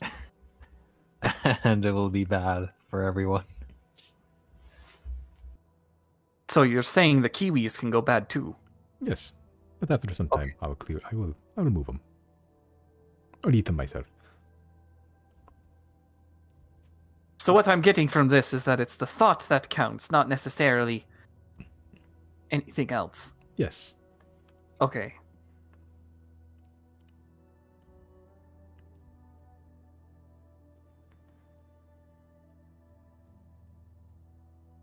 Yeah, Merrick sort of just not really paying attention to the conversation, just staring to the fire, looking around at the forest around you. Just a lot of pines, a lot of deciduous trees, just stuff that would last for some time. Like everything here seems pretty hardily built. So, Jenkins, what do you make of this situation? Does this look familiar to you at all? The clearing or the forest? Both? The forest, yeah. The clearing, or what's in the clearing? No. No guesses either. If you can figure anything out, I wouldn't be able to figure it out either. What did the divot look like again? It was like a sort of triangular, like, scrape taking out of the ground. About 30 feet long, about 10 feet wide. Like, it's pretty shallow. Maybe an aircraft of some sort landed there? Maybe. That'd be a small airship, though.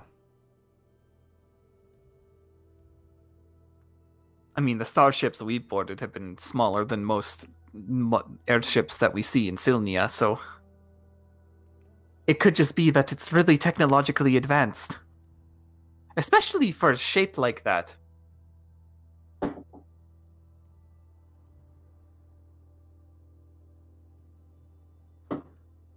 Merrick sort of looks towards you, Chris.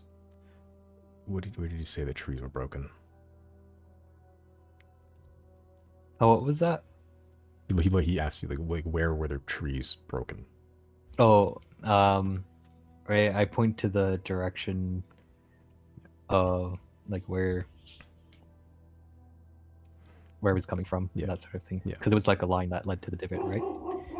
Kind of, yeah. It was a clearing, but like, yeah, not naturally formed. It's all broken in the same direction, parallel to the long side, actually.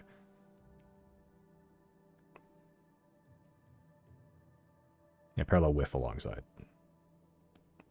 Or in the same Okay, direction, yes. I guess. So yeah, I'll just show Merrick that kind of where the direction was going and that sort of thing, and how it was parallel. If it was a airship, I guess. I might break trees like that, but I don't know any airships that small.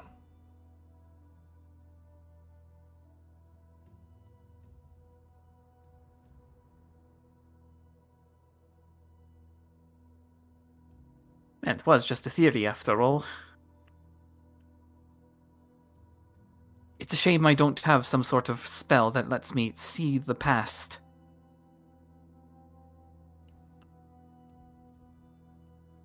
Is there any evidence of corruption in the area? Not that you've seen.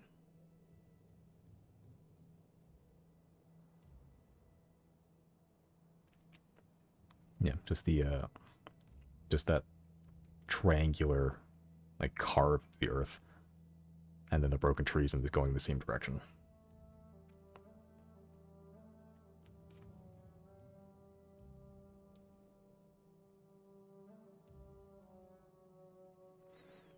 Well, we'll just have to follow it in the morning, I guess.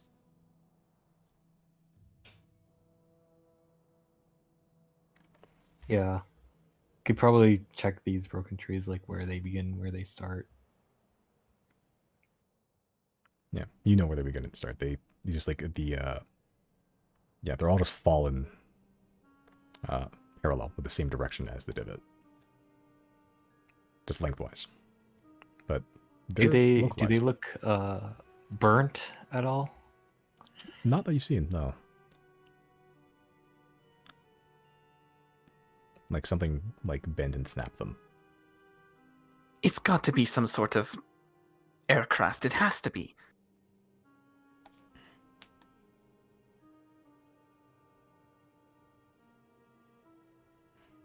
It's all speculation until we follow the trail. Unless one of you have magic-y things to do. Is there maybe like, can I look around for like something that would be a piece of it? Make a perception check or investigation check. Gee, I wonder which one I'm gonna go for. Definitely investigation. There you go. Look around a piece. Just something that looks out of place. The perception check? No, not really. Like, you don't see a piece of anything. You just see, well, you don't see it anymore, but like the snow has now covered it. They're trying to uncover it with their feet and hands, the scouts, but yeah, just the strange divot and the footprints what you've seen before, but they're no longer visible under even like a slight layer of snow.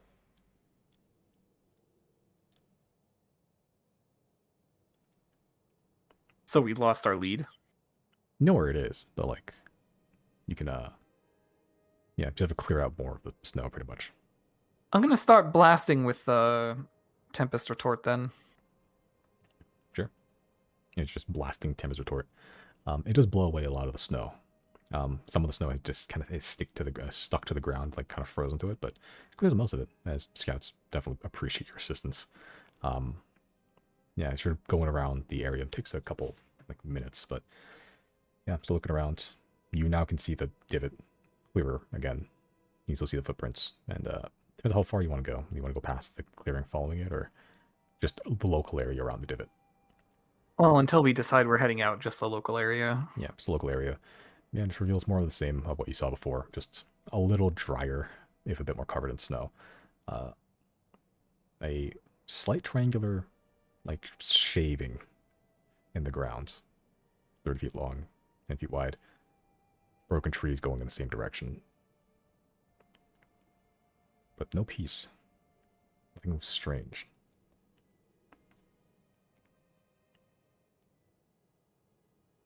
There's another one here? Oh. Hmm? So there's more than one divot? Just the one. Oh, there's just the one. Okay, never mind. Yeah.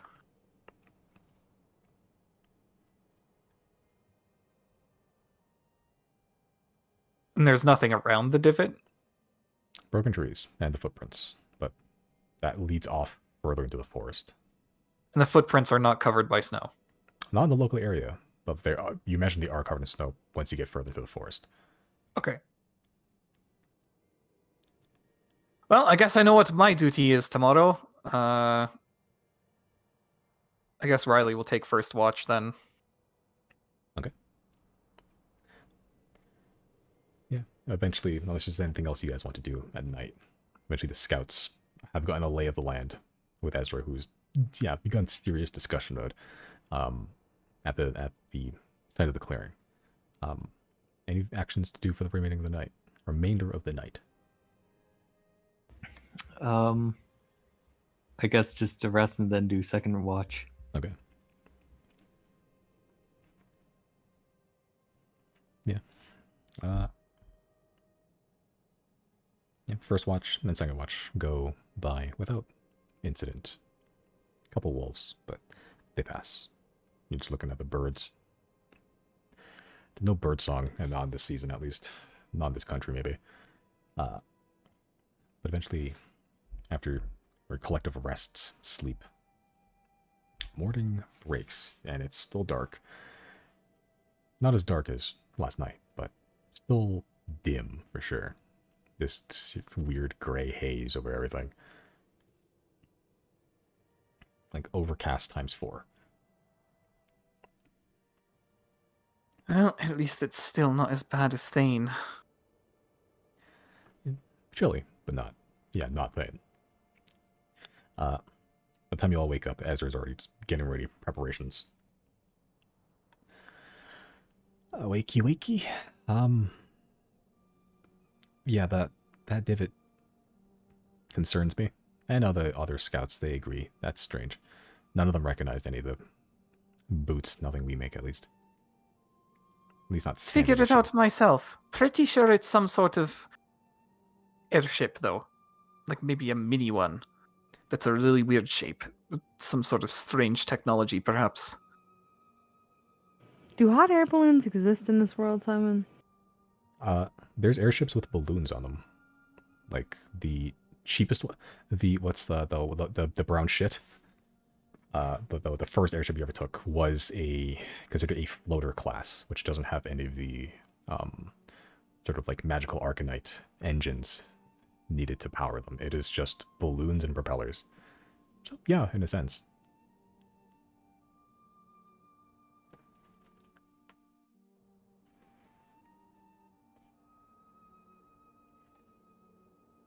Yeah. Yeah, as you're sort of speaking, Riley, as you're sort of just ponders what you think, like in serious mode. I guess, I mean, airship. No, doesn't look like a footprint. There's none that we recognized. Airship is a possibility. I'm not the leading expert on airships. Are they usually big? It seems kind of small for an airship. That's what confuses me. But there was a starfaring ship that we were on that was a little bit smaller than the normal airship size. She sort of looks back towards the divot. It's now covered in snow again. Not like all the way up, but it's hard. It's if you hadn't known it was there, you wouldn't be able to see it. She sort of goes back there, looks at the trees. I mean, I guess the tree breaking pattern makes sense if it's an airship. She sort of points towards the one side of the divot. If it's landing there, break the trees, hit the ground, make the divot, and if it was taking off again, once the other set of broken trees on the other side, break the trees on the way up. I mean, I'll be honest, that's kind of the best theory we've had so far. Here, let me check something, actually. I'll cast Sending to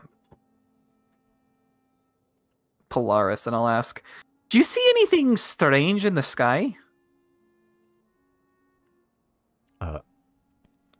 Polaris, who I think is still in the valley.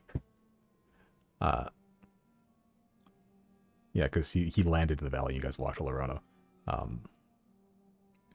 You get back in their brain.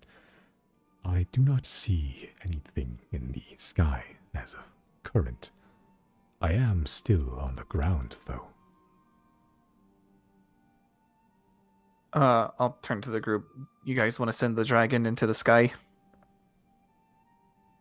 Maybe look for this airship?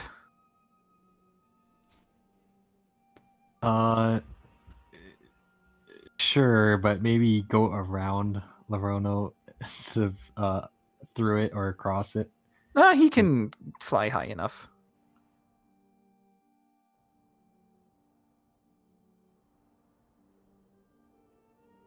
Any objections, Zero? No. Alright, I'll send again. And I'll just say, alright, head towards the mountain as high as you can. Look for anything that resembles a ship, or perhaps a, something circular, but also triangular. Understood. I will keep both eyes out.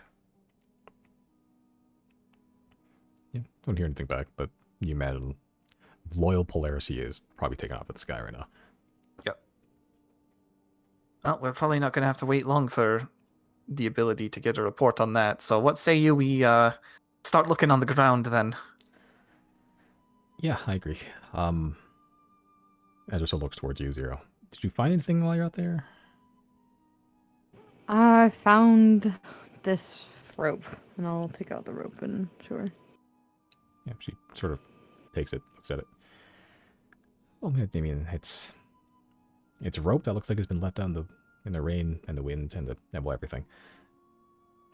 Usable. Yeah, It's it not wasn't built. tethered to anything. It just was kind of hiding under the snow. Well, not much to go on. It does look not fresh, but not the oldest it could be, so somewhat recent. I've seen ancient rope before. This ain't it. What does ancient rope look like then? More frayed, more brown, sometimes black, from I guess rot. This is it's just old, aged rope. Still usable, actually. I think I'm taking this, unless you want it back. I don't think I need it back though. Yeah, I mean, more rope's good rope. So, I guess we can follow the footprints. It's kind of hard to see. I mean, we're going at a snail's pace if we're clearing the snow out. Oh, not quite. Takes out sword. Blasts snow away. Yeah, like you've used.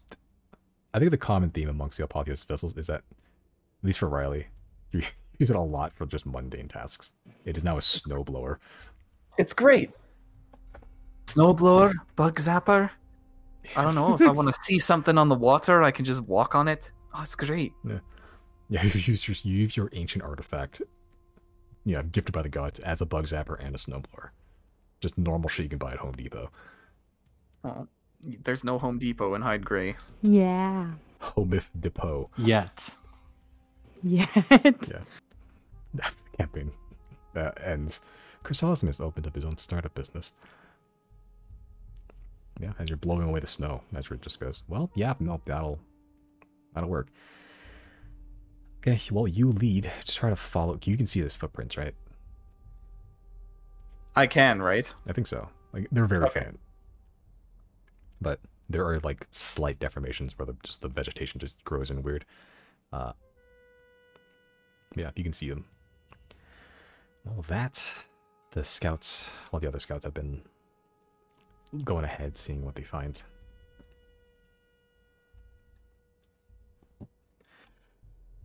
Right, but as you're going along, Krem is also kind of following along, trying to follow a scent if possible, no matter how old it is. And you go on for quite some time. Any conversations you'd like to have during this? No. Uh, I will, not me, but can I use the time we're traveling to cast Find Familiar, like on my carpet, like in the bowl on my carpet? Sure. Just like the rug can act as like a surface to hold the bowl as we're traveling, but I'll just the brazier or whatever. Can I cast Find Familiar? Sure.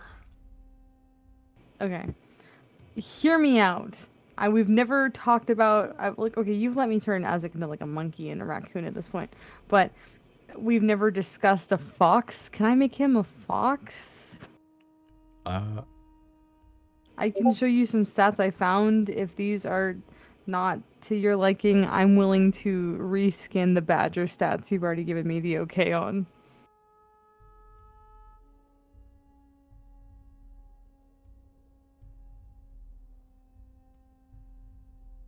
Sure, I'll The new stats or just using the badger stats? the new stats. Okay, thank you. It seems normal. Okay, I just want to make him a little fox. no wings? This is bullshit. Smash his skateboard. Yeah, you're casting Find Familiar, turning Owl Azek into Fox Azek. Keen hearing. And a bite. Does Fox have dark vision? Yes. Okay. I'm assuming 60 feet like every other creature in this game. Yeah. Okay. Okay. He's turned him into a black fox with like a weird red sheen to it. Now he's looking more like Krem at this point. A little like just like not quite as like raggedy as Krem. Okay, Krem is a legitimate fiend. Yeah, but similar enough now. Yeah, but as you're snow blowing, Riley, Azra is more quiet, now more focused.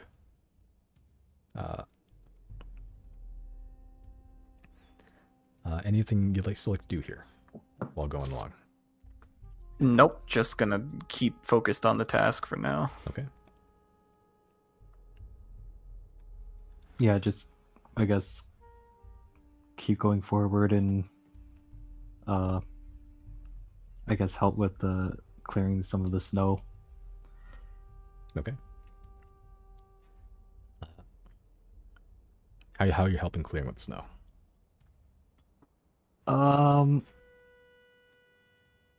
Maybe I can conjure like a 3-foot shovel. And but if it's like really tough, like if it's like ice, maybe I'll use a flaming sphere. Sure. Yeah, it's most of the snow is fresh-ish, and the ones that aren't, is like a shovel would be enough to push it along. A true Canadian. Yeah, and that it does speed up a little bit. You're still going for another couple of hours. It's high noon at this point, heading into evening, just kind of wordlessly following along. Yeah, and after a couple of hours, or the first hour, I guess, yeah, like 2 hours, because the carpet's pretty fast. You eventually hit on that same clearing that 0 was where you found the rope initially. And from there, just following along, the footprints seem to just sort of spread out a little bit.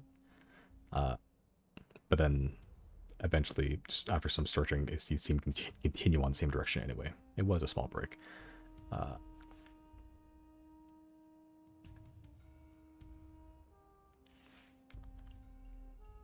Okay, everyone make a perception check.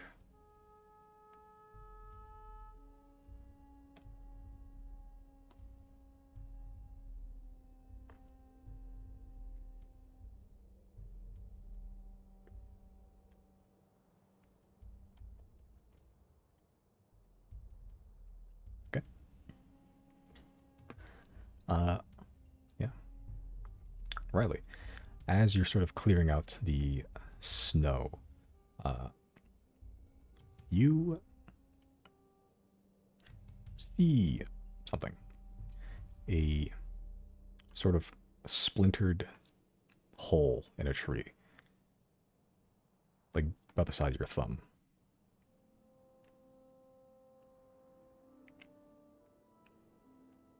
Well, it seems kind of unremarkable. I guess I'll look in it. Yeah, you look in, it just looks like a... Like, it doesn't look like just like a piece of the bark, it looks like something hit it pretty hard. And just left like a splintered hole in a tree. If you look in... Maybe like an arrow? Maybe. Yeah, you're looking in. Kind of hard to see anything. It doesn't go all the way through.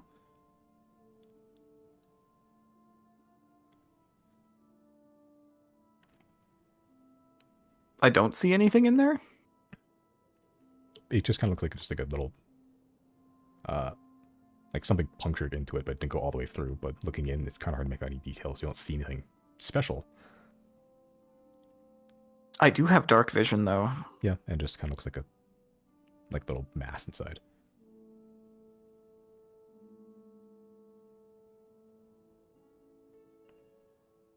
Just about the size of your thumb. I'm going to put my thumb in. Put your thumb in. And it feels like wood. It kind of hurts, just like because all the splinters, and when you hit the end, it's cold. Sort of like thumb around. Yeah, it's cold and it's very hard. Doesn't feel like the wood around it at all.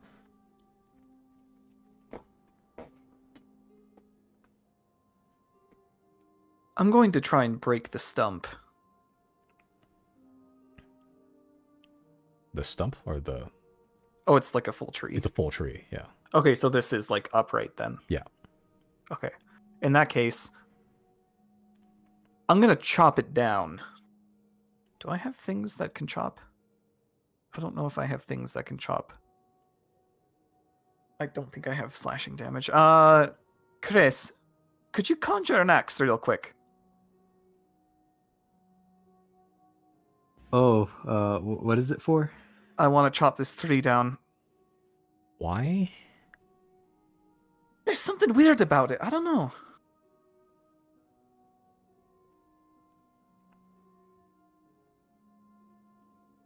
Is it like setting it on fire maybe? I don't know about that. Here, actually. I'm I'm gonna put my hand to where, yeah, I think I'm gonna put my hand to where the splinter is, or like the you know, A hole. the hole, and I'm gonna just cast Thunderclap on it. Okay. Yeah, and that does it. You cast Thunderclap, and just a portion of the tree just splinters even more. You blow like a big chunk out of the tree, out of like yeah, a big chunk of the tree, and like a shower of splinters. Is it easier to see the anomaly? You blasted apart the anomaly. What was it? Make a perception check. Oh, kidoki. Okay. I was seeing if you would roll shit for once. No. With your perception, because it's so fucking high, in this sea of splinters, you make out one oddity as it's falling, and it buried itself into the snow, but if you hadn't seen it, you wouldn't be able to tell where it is. You sort of go over, reach down, pick it up, and brush it off the snow. It's like a piece of metal that's kind of like crushed in on itself, like mushroomed out.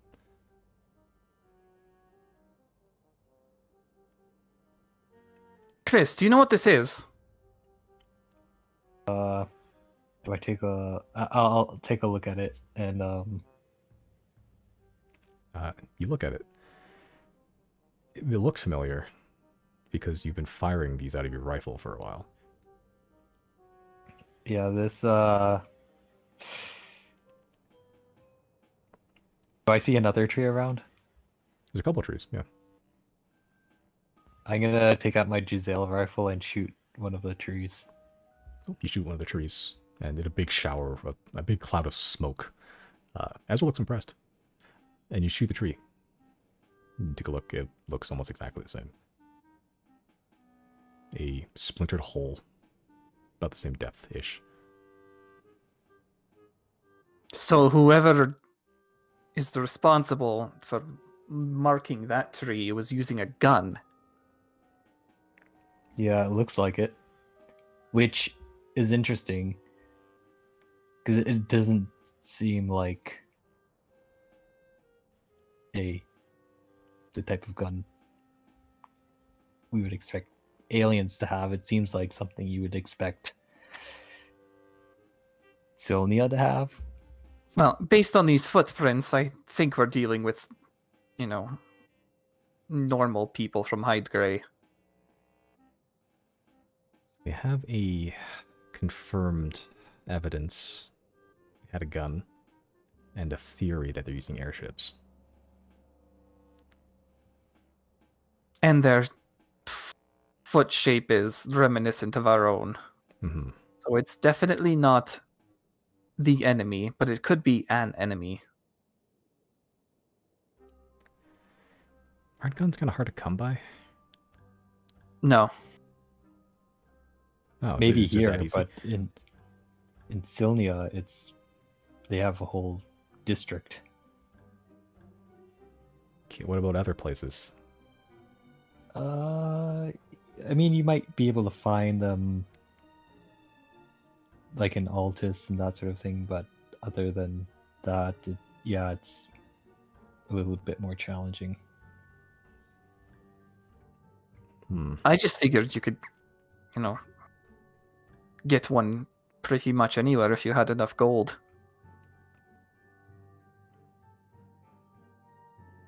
Well, not here.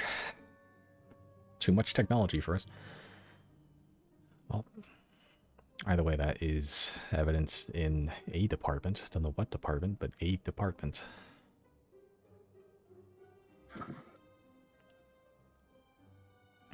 Is there any markings on the crushed bullet? Looking through it, if there is, it's hard to tell because it's kind of like mushroomed out and like smushed in, as lead bullets are to do when they hit something hard.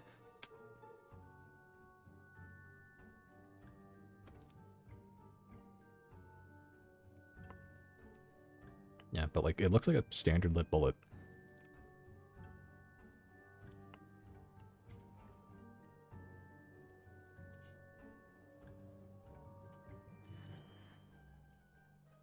it either just way. seems standard.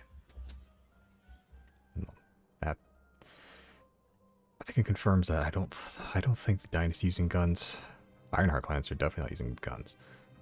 We're not using guns, so someone out of country.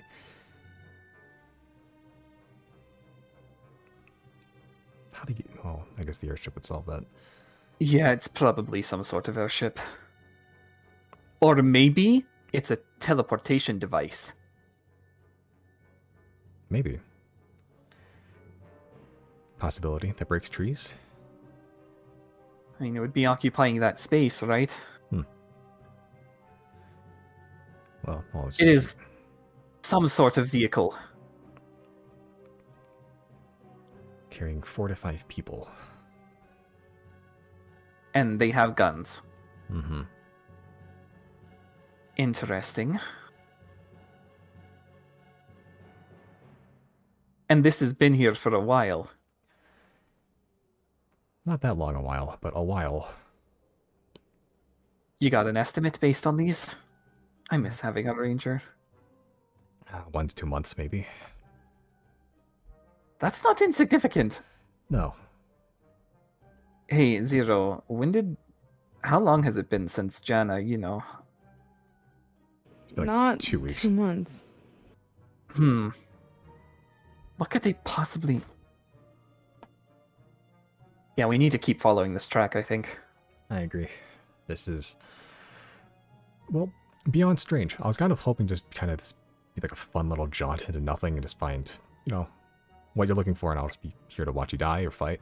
But, this is, I don't know if it's like a national security thing, but it's certainly more serious than I was hoping this trip would be. This is certainly unexpected for us as well. Well, then again, don't really know what we should have expected in unfamiliar territory. Not this. This was far down on the list of things to expect. Well, let's follow the rabbit hole. See where it goes. Snowblower Man, go. I'm going. Yep, and just That Riley is going. following the footprints once more.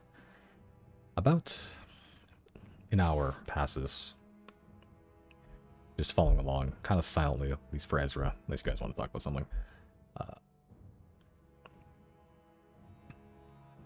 About an hour or so passes before you hear a whistle from one of the scouts. You hear other whistles in kind, and including Ezra's, who matches the same intonation, same patterning. Well, someone found something. Oh boy, here we go. Not that far away.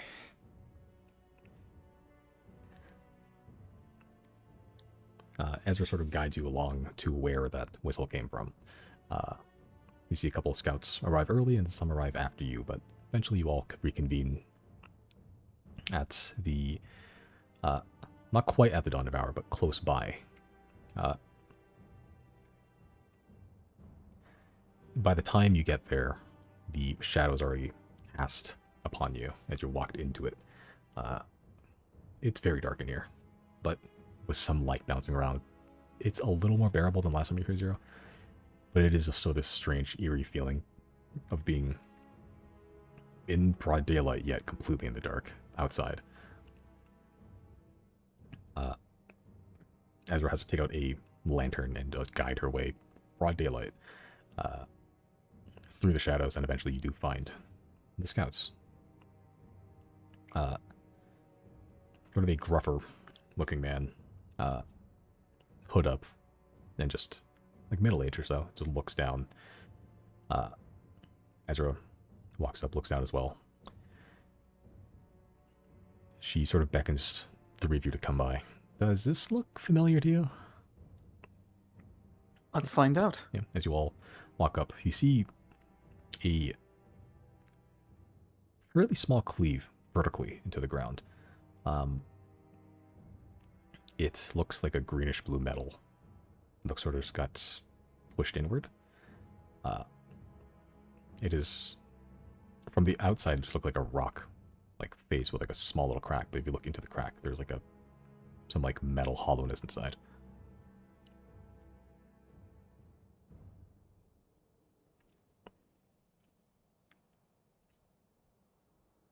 Greenish blue? Yeah, Have we encountered this before? somewhat similar color to the facilities and ships you've been in so far. Hmm. I see. Okay.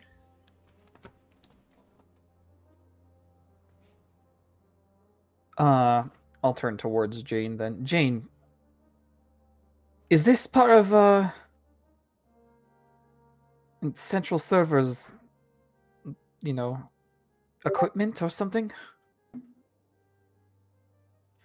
Jane sort of walks up, been silent this whole time, looks down. Well, it's certainly, it's in metal. If it was anywhere, it'd probably be here.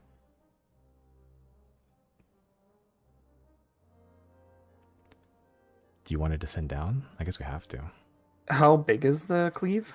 Not very big. It's like 5 feet in length, and then like if you squeezed in, like one person at a time, probably. We might want to see if we can get this opened a bit more. Well, you can be my guest. As long as there's still, I guess, apparatus inside. The facility is kind of inconsequential. I have no idea how I want to go about this. Like, you can squeeze through. It's not comfortable, but you can.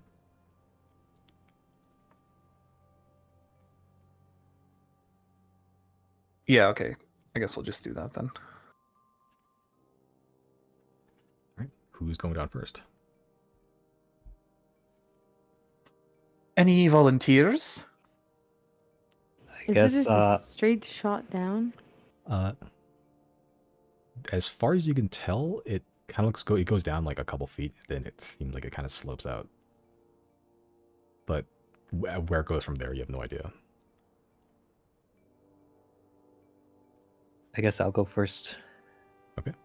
I'll go head first. Head first, brave. As you just slither your way in like a snake, just slowly like wriggling your body in. At some point you get stuck in Ezra, sort of just pushing down on your feet, trying to push you in. From certain angles, it kind of looks like Ezra's like pushing Chris into a wood chipper. But yeah, you slide in and you just strike the metal like surface like face first. You don't take damage, but it's gonna welt in the morning. You right yourself and you eventually find yourself to settle at kind of like the bottom of the hallway. It's very similar to what you've seen in the facility. Ahead you see a hallway with looks like there used to be a door there, but no longer is really.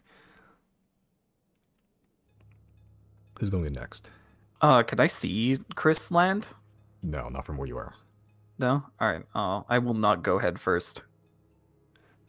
Feet first? Yeah. Yeah, and you wriggle your way in. Not comfortable. Scrapes a little bit. You're gonna be missing a little bit of skin. But you land. You hit that slope and you begin to slide down as well, meeting Chris at the bottom. Oh man, you took this on head first? Ugh, rough. Zero going in? I guess I will.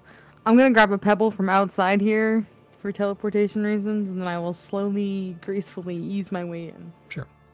Yeah, and you're agile as hell. You can, yeah, you slide in. Doing something, hitting a slope, and meeting the rest of your compatriots. Ezra and Merrick and Gary also follow in pretty closely behind after. But no, like, defenses seem to hit you or anything. At least not while you're all settled here. Ezra, at this point, and Merrick have their lanterns out. Edgar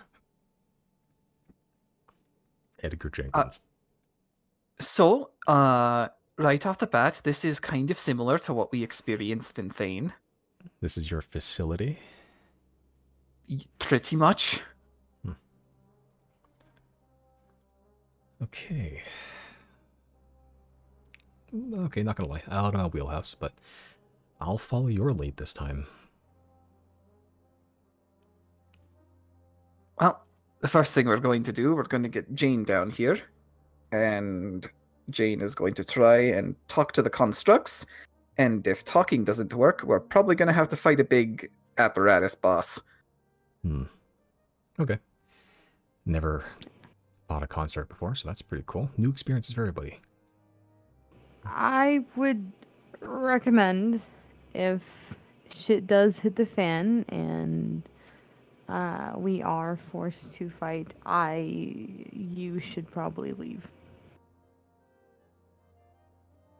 You know, if I was like an older soldier, I'd probably like challenge you to a duel for such slander.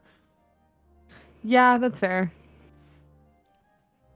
It's just, Luckily- we all know what we're getting ourselves into, and the boys here have all agreed that we try to fix this, and I don't want to rope you into it when you don't really know what kind of fight you're going into. I mean, even if I don't... Like, the scouts are a little bit different. If I die or run away, like, that's kind of expected. Like, I'm not like a... At least not right now, I'm not like a, you know... Like a soldier on duty. I'm not expected to sacrifice my life for nothing. I'm a scout. I'm here to relay information. So, that's relaying information. I join the fight, goes bad, I leave, report back. That's fair. Well, just make sure you have an escape route then. Yeah, and that's why you're taking the lead. If something happens, I'm just gonna run. Deuces, as the kids say. Is that what they say now? Well, the kids around me, yeah. We're pretty hip with it. Riley has no idea what she's talking about. Make an insight check. Insight. Yeah, you got she has no idea what she's talking about. She's just making up words. Hip with it and deuce. Deuces are not things that are said in the Bronze Legion. You discern this much. She's just saying shit. She's literally You know just what? saying shit. I respect the evolution of language. Even if it confuses me greatly. Especially you common speakers. I swear there's a new fad every second day. Common speakers, that sounds charged with something. Well, it's not my first language, I can tell you that much. Call me your small skulled servant. What? Inside joke, don't worry about it. Oh. Anyway. Where do we go? Forward? Jane, where do we go? I don't actually know. I don't know if I'm supposed to feel anything when I get here, but I don't feel or hear anything. Maybe our can mystery try to gun wielders beat us here. I can try to scout ahead again if we'd want. Since I'm on the sneakier side. I think I'll come with you. Okay. Alright. Yeah, it is just a straightforward. You're like in a somewhat larger, like a similar pipeline. It looks like there used to be like a gate or some sort of like a thing to separate the two pieces of pipe, I suppose. But that's just gone. It's missing. You can go straight ahead if you want to.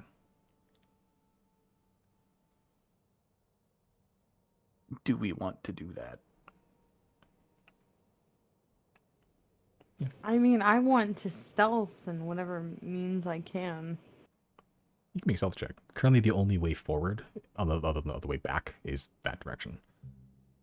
Alright, yeah. Let's invis up and see Can what we can get over there. Can I check for traps on the way in? Sure, make an investigation check.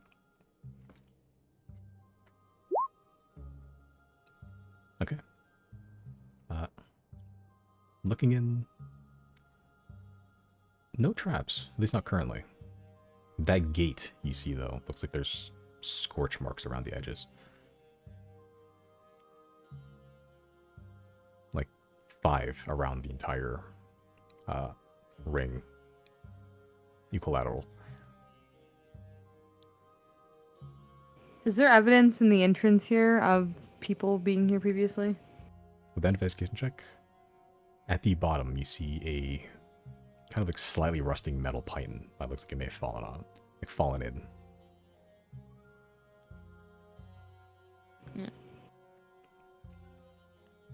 Okay.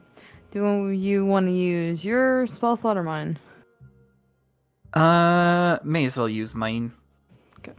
And I'll cast a 2nd level invisibility, or a 3rd level rather. Okay. As you're both invisible, scouting ahead, both make stealth checks with advantage. Yeah.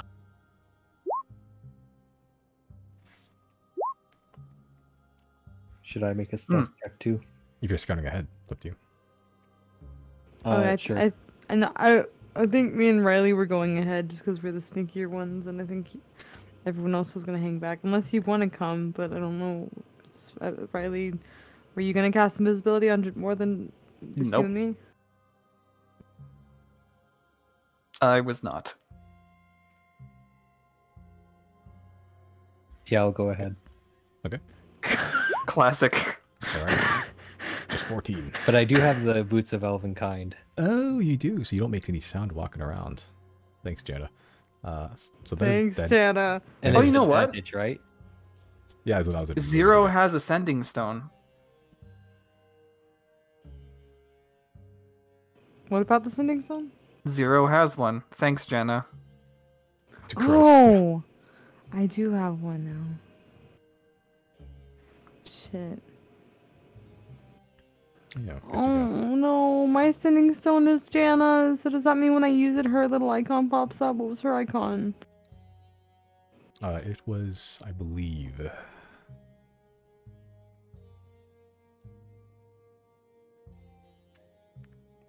Oh boy, where is it? I'll find you eventually. It might have just been like a bear paw. Yeah, if just not like it's a marijuana leaf. it is a bear. Okay, just a whole bear. Okay. Yeah, I'm pretty sure you can change the thing too. No, I'm not changing it. It is a bear.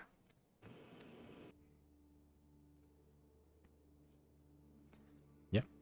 So like you the two of you scout ahead, being stealthy, and then you look behind you, and you didn't hear him, but Chris is also behind you, fully visible. God damn it. Don't need to hear shit to know that something is amiss here. Yeah, all three of you are stealthy in different ways. Two of you cannot be seen. One of you cannot be heard. So if you combine your powers together, you get the Powerpuff Girls. But yeah, you stealth ahead. Yeah, Chris being very silent, the two of you being very not visible, and Ezra and Merrick and Gary just sort of sit back waiting. The last thing you hear as you're sort of going ahead, eventually it does break off into a T-junction, left and right. As you get there, you hear, like, just as like you're about to like kind of fade from eyeshot, going further down this very long tunnel. So your name was Merrick? No. And you just hear in a gruff voice, Edgar.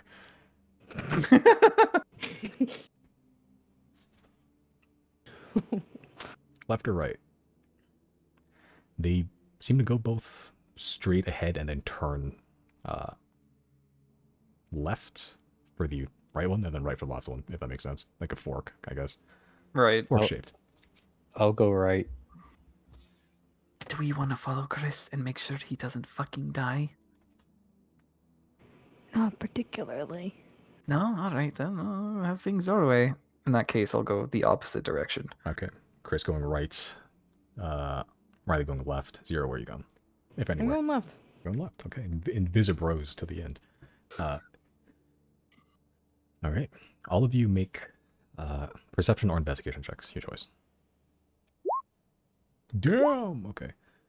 Damn, son, where'd you find this? Okay.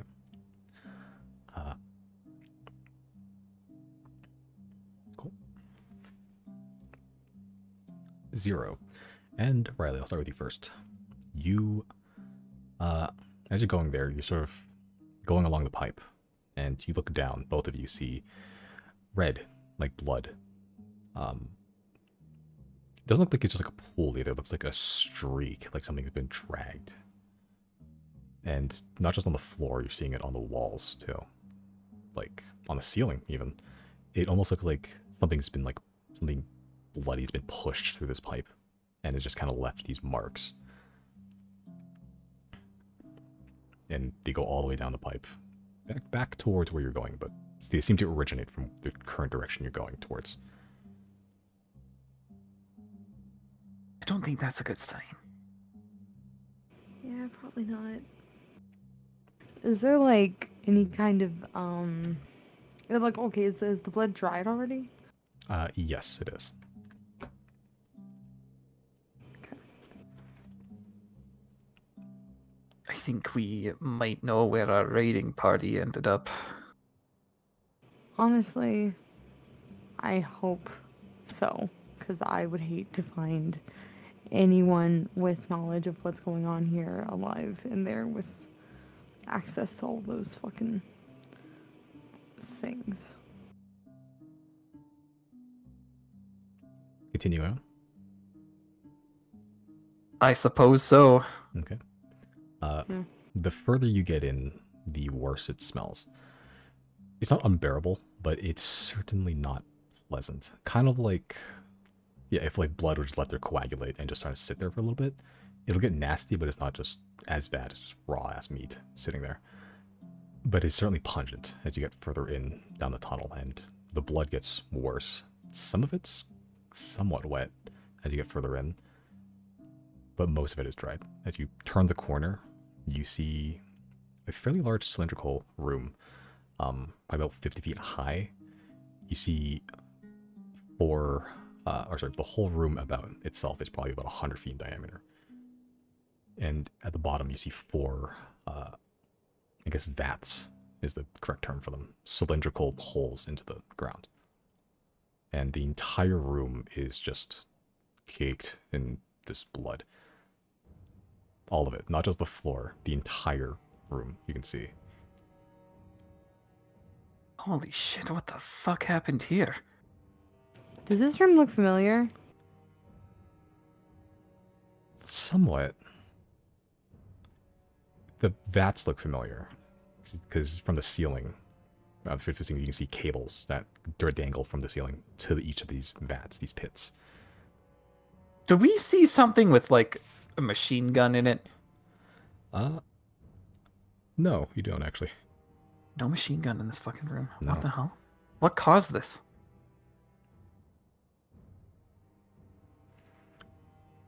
Yeah, but you can see, yeah, cables from the ceiling that dangle connect to the vats. The cables look familiar-ish. You saw them like 2 weeks ago. But like, yeah, the whole place is just covered in blood. So I don't think we can go further until we get Jane down here. Yeah. Is there even a way to go forward from here? From here? No, actually. You see a couple of more pipes, but they're kind of just spread out, and you're not sure where they go. But like, as in terms of like the big pipes you just came from, that's it. You can try crawling to one of the smaller pipes and just seeing where it heads. Can I go back and put Isaac in one of these smaller pipes? Sure. As you're going, the pipes are in some of the in the large cylindrical room. Yeah, you slap him in one of the pipes if you want to. I'll gently place him in there and just tell him to be careful and to come back to me if he finds anything. Okay. Yeah, you put him in. 30 seconds later, he comes back. Blocked. By what? Gate? Okay.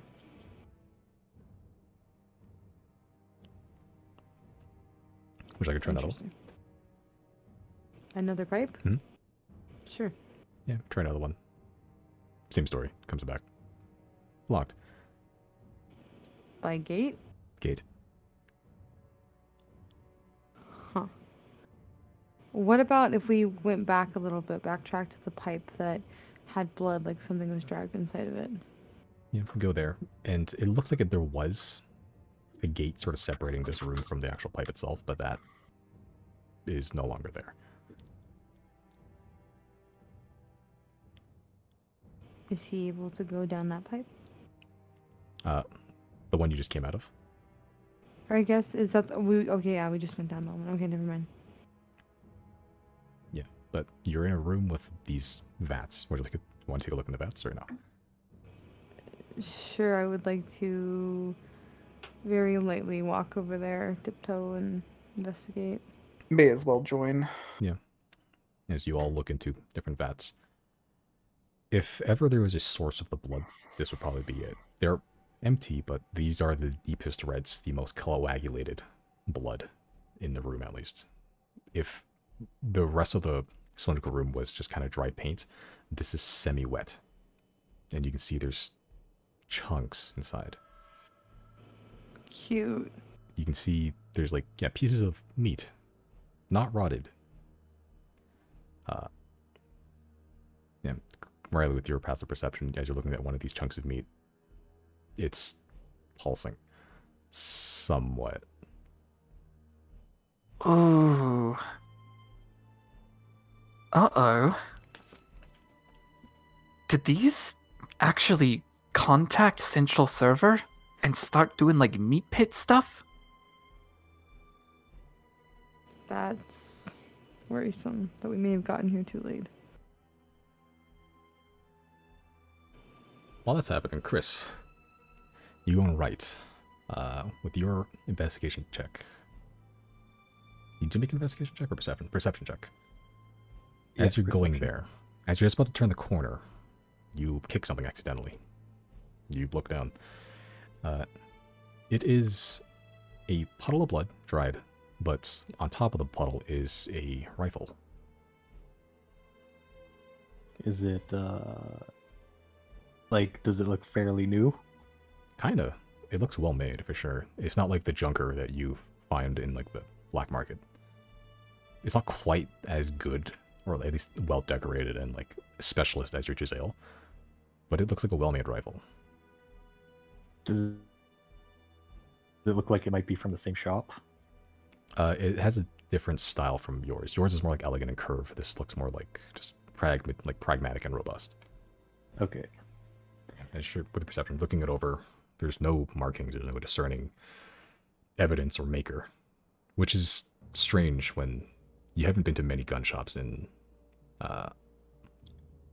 Silnia, but like the gunsmiths that were there were very proud of the work they did. This has no marks. This has no defining symbolism whatsoever. It is just a gun.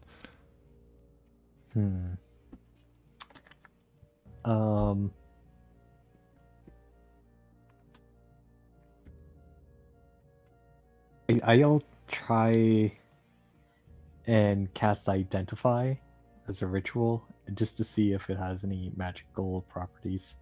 Okay. As you're casting Identify. Yeah, that takes some time. While you're doing that, Zero Riley, is there anything else you want to do while you're in that room, or anything else? Probably head back and grab Jane. Okay. Yeah. Alright, so you're heading back. As you're heading back to that sort of T-junction, you can see Chris sort of sitting there meditating on a gun. You can see he's holding up. The Identify ritual, you've seen him done dozens of times. All right, just leave him to it. He's Okay. not in any danger. He's not causing problems. As of current. Yeah, the Identify ritual finishes. There's no name to this rifle. There's no, like, it's not like a, like a magical item with any, of, like, manufacture or anything. When you fire it, it does 1d10 lightning damage. On top of the normal bullets. There appears to be some sort of engraving or magical symbol inside the barrel itself that causes the bullet to be charged with like electricity. This is awesome. I'll put it in my bag of holding then. Okay. Mark 1 lightning rifle.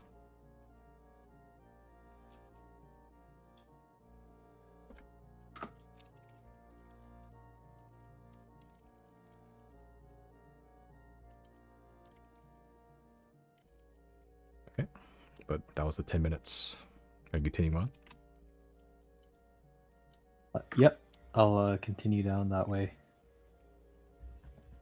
All right, you turn the corner and you see that central server pillar, kind of the one you found the processor in before, the one that you used to, the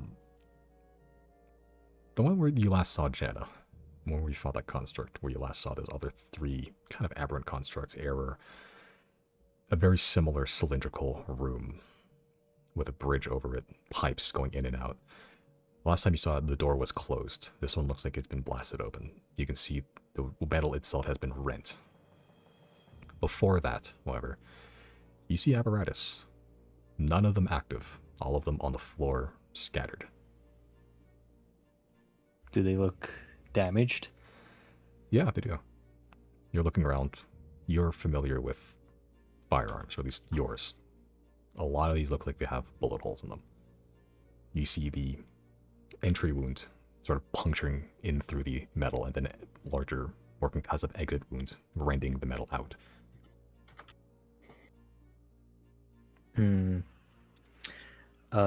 I think at that point I'll turn back and go back to the group, or yeah, I'll try and find the group and then let them know. Okay, yeah, and Riley and Zero, you get back there first. Merrick and Gary and Ezra and Jane just all sitting there. Ezra just sort of kind of in silence at the weird surroundings of it. As they notice your approach. So, how'd it go? Well, we found something not good. It's more than likely that this facility has been co-opted by Central Server itself.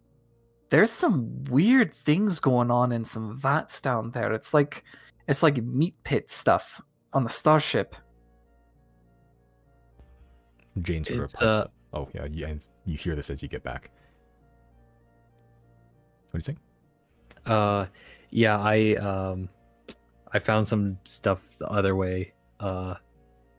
Constructs.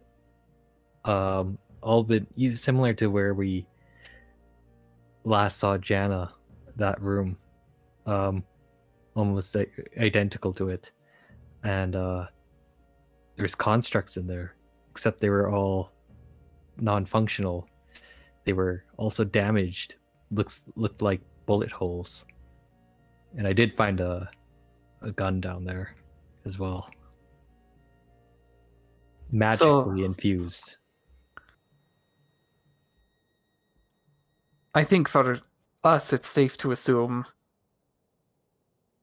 some foreign entities came in here armed, shot up some robots, and then got dragged off and then sliced apart.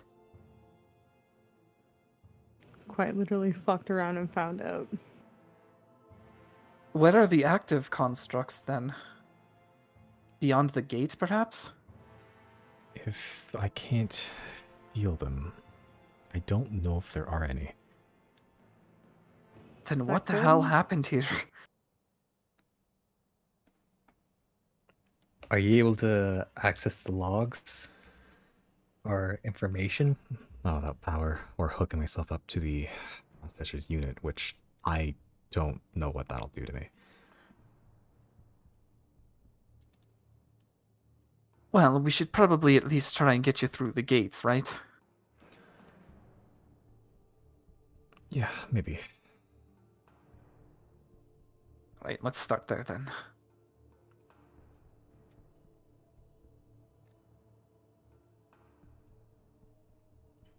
At this point, I'm just gonna drop invisibility. I don't care. Okay. You're going back to the vat room or the other one? Depends. I say vat room. Any objection? Yeah, we could go to the vat room. All right, let's do that But then. the central server thing was down the other way where I went. Yeah, let's hold off on that for now. It's like Jane said. If we hook up, not sure what's gonna happen. Okay. As you all head to the vat room, at this point, Ezra and the other corners are following you as well. Following along past that dried section, blood of something like meaty being pushed through almost.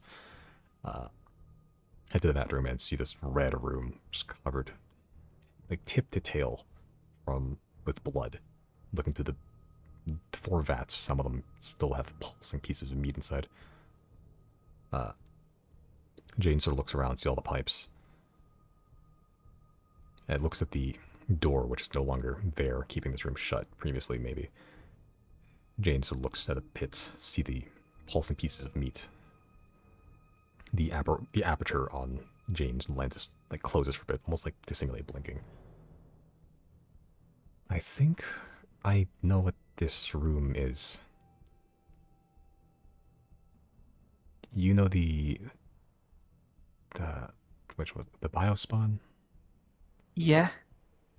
Well, I think this is where they grew it. The cables are there to keep it in check, last I remember. It's kind of unruly if left to their own devices. The pipes, like they're lures. The ML02, the one that you did liberate, I mentioned it has a gun. For that facility, I think the gun can, well, it fires ammunition. It can also fire us long distances just for transport. I think this facility is a little different, similar, but different. It doesn't fire apparatus, it fires biospawn. And this is where they kept it.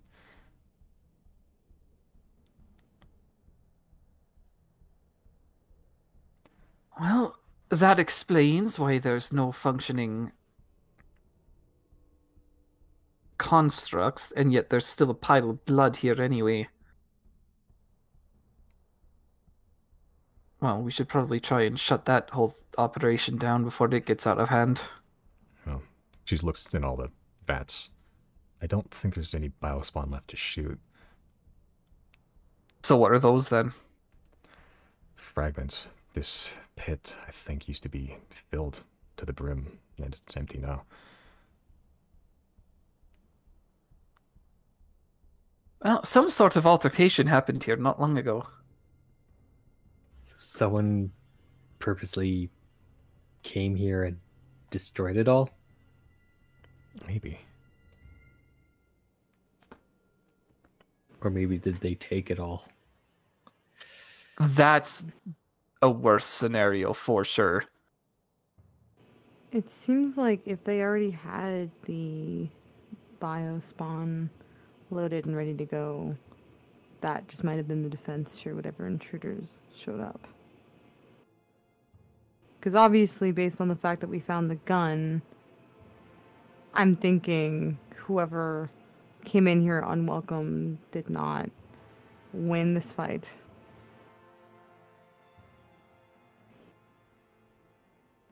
But Chris, you said there were gun punctures in the... Yeah. Yeah, in the constructs.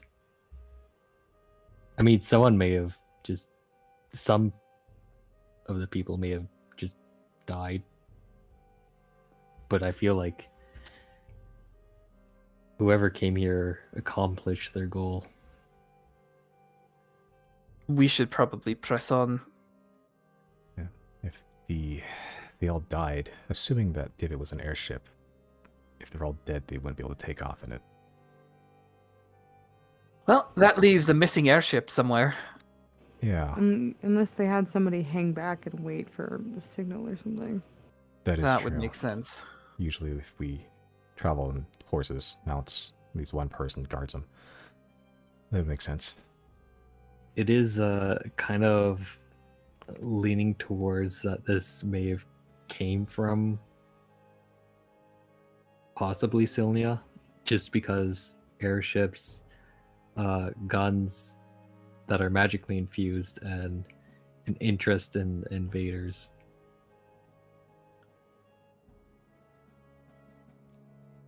Are you saying Silnia infiltrated Cowbay to get to the facility? Obviously not provable. Not yet, anyway. Seems It's- kind of No, likely, but though. Chris might know a thing or two about Selnia having knowledge of what's going on here. Wouldn't Chris. I just know that they are interested in wanting to know more about aliens. Willing to send maybe what? There's like a strike team to raid this facility. They seem very determined about getting any sort of technology. She looks around the room. Well, if that's true and they were here, I think they got it. She looks not happy about things right now. She's sort of pacing around the room, sort of like rubbing her forehead. Well, I mean, it's Jane or good information. Ezra? Ezra. Jane's sort of just sitting there, staring at the pit. There's some ball holes over there.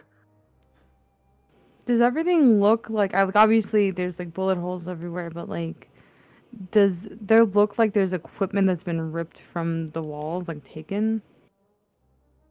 The walls? No.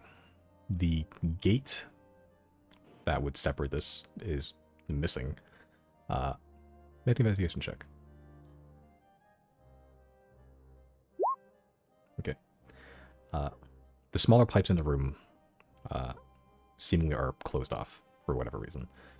The larger pipe used to get into this room itself. That one has the gate separating it, and that is missing as you're sort of looking around it. It wasn't blasted up or anything. It looks like it's not technically missing. Whatever happened here, you can see there's bent metal. Something pushed its way through. Found a weakness and just forced its way in. Or forced its way out, maybe.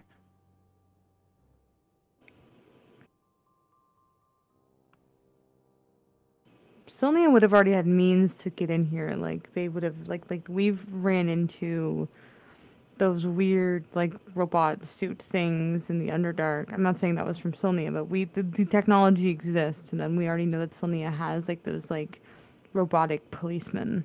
Like they have more than enough means to have gotten in here.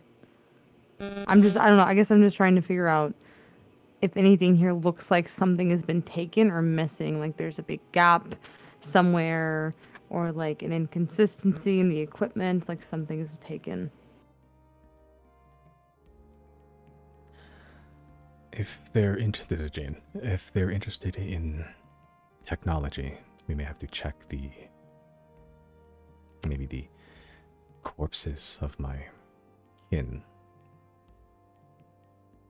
If this is a biospawn facility, there wouldn't be as many apparatus here. Do you think it's possible to revive maybe a construct or a couple constructs? It depends on how damaged they are. The main core of apparatus and receivers are these spheres, these orbs. Serve as eyes, and I think they serve as our minds now. Without it, we wouldn't be able to function. If those are still intact, maybe, but I don't know how I'd go about doing that.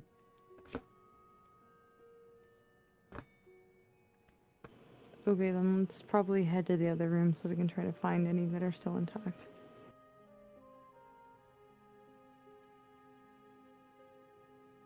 Okay. Jane sounds a little distressed. But as you're making your way to the other side.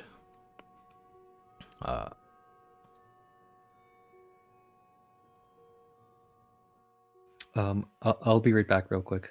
All right. Can we take a break really quick? Actually, I have to go to the bathroom too. Okay. All right. Yeah, not a bad place to call break. We'll call it there for now. I'll take a piss as well. All right. Okay, you were heading to the big cylindrical room, right? If I remember correctly. Yeah, I think so. We were in the vat room. We want to go to the next room. Okay.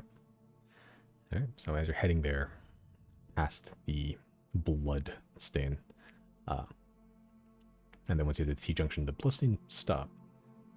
You continue straight on to the other side, where Chris found the gun right at the turn of the corner. And then as you turn the corner, yeah, you can see, with Dogfish at least, and now the lantern light provided by the two humans in the group, a large cylindrical chamber. The doors previously in the other facility were closed. These ones look like they've been blasted open, rent inward. You can see some shards of fragmented metal on the floor. Before you get there, though, just before the bridge leading to that chamber, you see the corpses of constructs, the bodies of broken apparatuses with bullet holes piercing through them. Hard to tell how many with how just the way their bodies work. The limbs magnetically locking to the cores themselves.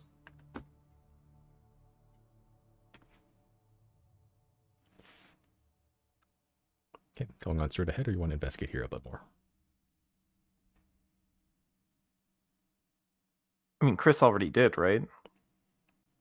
You did. I don't know if anyone else wants to do it again. It's up to you. No, not particularly. Okay. Moving on across the bridge through the doors. The previous facility, this room was chilled. This one is just, it's cold, but it's not any colder than the rest of the facility. The temperatures has equalized. You still see that mass of cables in the center with that cross-shaped, I guess, bridge to it. At this point, you can see the bloodstains actually pick up again. Just as you reach that door, the gateway into this room, you can see streaks of dried blood. You don't see the processor apparatus anywhere, though. You see the cables where it used to be attached. You look down, you see the pipes going in and out of the cylinders, or different other pipelines just connecting every which way through this facility. You look up, you don't see, the ceiling here is actually a lot shorter than the other one. You don't see any of the apparatuses up there. No space for them even. But the bloodstains here, the cables are here, but you don't see anything beyond that. At least not from cursory glance.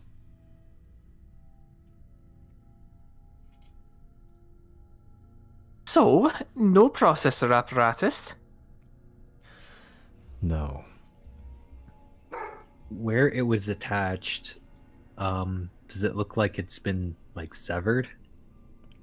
You can make an investigation check.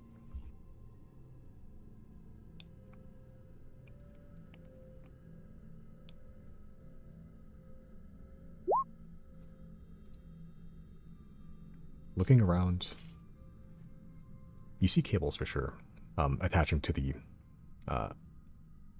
like a central pillar here, like that supports the bridges, dangling from somewhere up above you. And there are just loose cables. Looking at some of them, the ones that are just loose, dangling, not connecting anything, they do look like they've been cut. Not pulled out, like unplugged, like cut.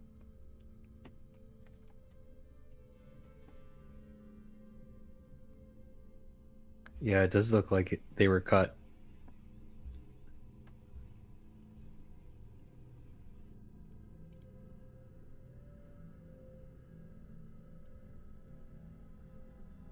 I'm not sure what happened after that, though. Well, when we defeated one, it fell down all the way down there. Riley's gonna look over the edge. You look over. You can see the bottom. You don't see anything down there. Some pieces of metal, maybe, but...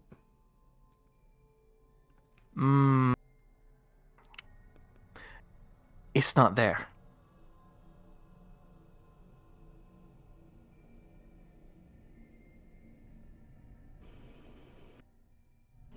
We need to get that back.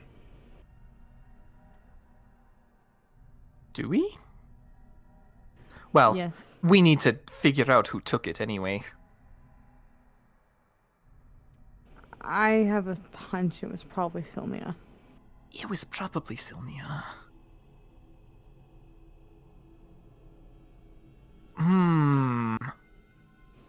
No country needs to have this technology, like, at their disposal to do what they want with it like this.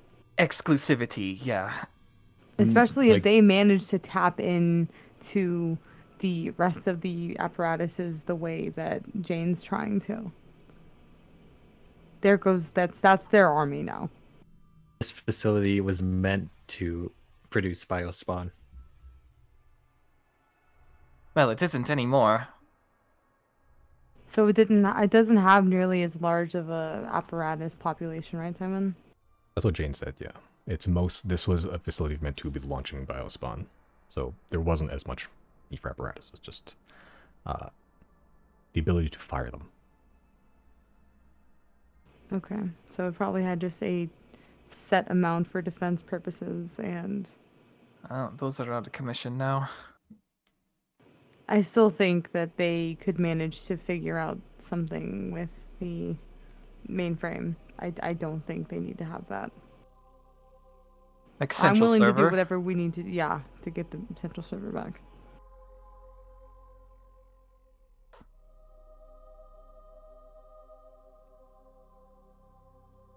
Uh-oh. This may be something that Captain Vesuvius might need to know about. Yeah, I start speaking up, just sort of looking around this facility, all brand new to her. Yeah, when you said no country should have technology, I was about to say you sound like Captain Vesuvius. But looking at all this, I can see where he's coming from now.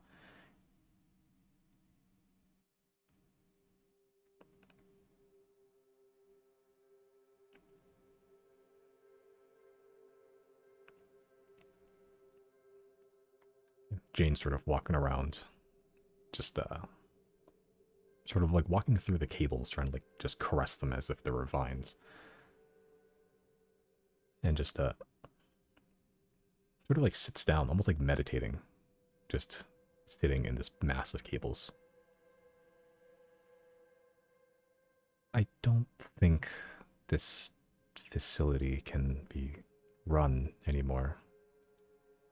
Not without the processor. Even then, I don't sense any active apparatus. I don't know where the biospawn went either. If it's any comfort, at least this facility won't be a threat in the future. At least not without external forces. Should we just destroy this facility then? Maybe take the corpses as they were out and blow this place up somehow?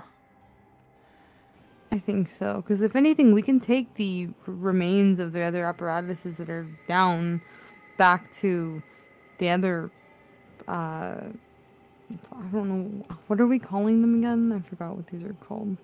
The Like receivers. ML. Yeah. Yeah, the one in Thane. If we could take them back there, I don't know if anyone back there could help them, but I would feel better about at least if nothing else, the technology being guarded by the rest of the populace rather than leaving them here where somebody else could find them. I don't feel right destroying them either. As Jane said, the facility does not matter. It's those that dwell inside that do. And, well, I believe we've seen all that dwell inside. Would you be able to detect the processor if you were near it? Maybe. I mean, I technically wasn't alive when the processor was. I can try, though. If I was walking around in this Silnia place, I imagine I'd get a lot of strange looks. If they're this adamant about technology. Well, it wouldn't just be the strange looks. The guards, the ones more in the know anyway, would, they would immediately catch on to your existence, and, then we'd have the government breathing down our necks. More than we already do. Do you think they took the biospawn too? That seems likely. Simon, you said the blood trail originated from below? It looked like the blood originated from the vat room. Like it got worse as you went in, and then as it went further down the tunnel, it started to thin out. The blood trail in this room seems to pick up, though. If you'll notice in the previous room, the blood trail didn't lead inside, it led outside. Seems to me like something was taken out of there. Well, maybe perhaps we can find other clues to see, if what type of people did this. Where would they take this? The university?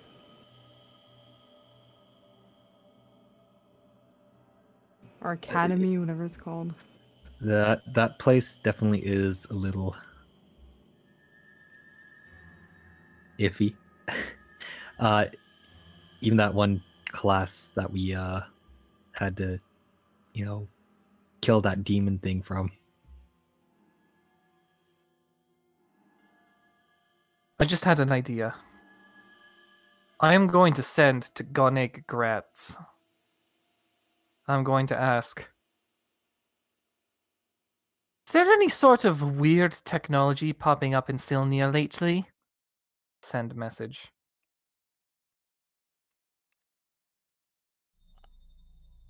Yeah, you send a message.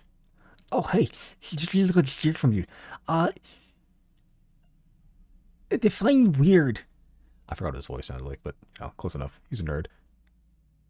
Maybe his lisp got worse over the years. Oh, hey, guys. Yeah, ass beat. Send again. I don't know. Something kind of incandescent with blue and green light. Perhaps floating. I mean, not that I'm aware of. I mean, I'll keep an eye out. I mean, that sounds pretty cool. Oh, I've been working on some. That's about all I get. Yeah. Poor guy. What's he been working on? Do you guys want to know what he's been working on? Yeah. Should I tell him he got cut off? I'm kind of running out of spell slots here. Maybe it can wait till later. I do want to check back in on him, though. He's worth checking in on, I think. He's all in Silnia. I think Grolop's also in there, right at the air. Yeah, but Grolop is he's just constructing. He wouldn't... He's just a humble little labor worker. I don't really want to drag him into this either.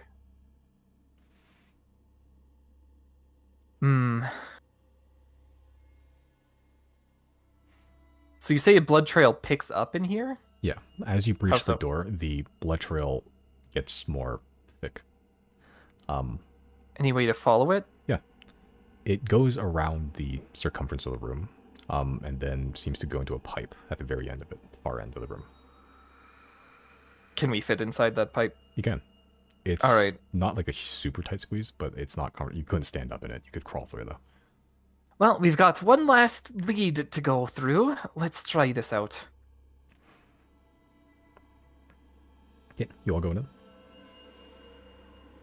Riley will, anyway. It's a pipe? It's a pipe. It's not this similar yeah. to the one you first like stuck into the Nexus room before in the last facility. I guess I'll do Maniacal Mask of Madness Okay.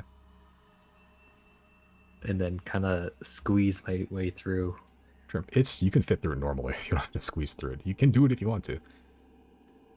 Yeah, I'll kind of slither in. Yeah, you do it for fun, for flavor.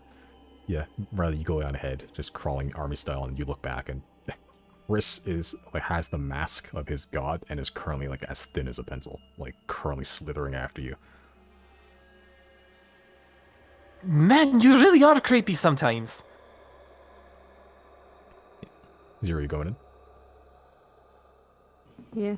Okay, going in. Decided of the three of you going in, everyone else comes in as well. Jane takes up the rear and disassembles herself and starts rolling after you. The like limbs kind of bouncing along as it does. You crawl for a couple minutes. It whines every so often. It doesn't branch, but it just keeps going on. Eventually you see light at the end of it, like daylight. As much as daylight there can be, as much daylight as there can be during this time of the year. Natural light at the very least. The pipe ends, but there is a small crack. Not one you could fit through, but you can see outside. Chris could fit through it, actually. It's only like a foot wide. Okay, I'll go through it. Yeah, you go through. As Chris, you slither through. The rest of you can't fit.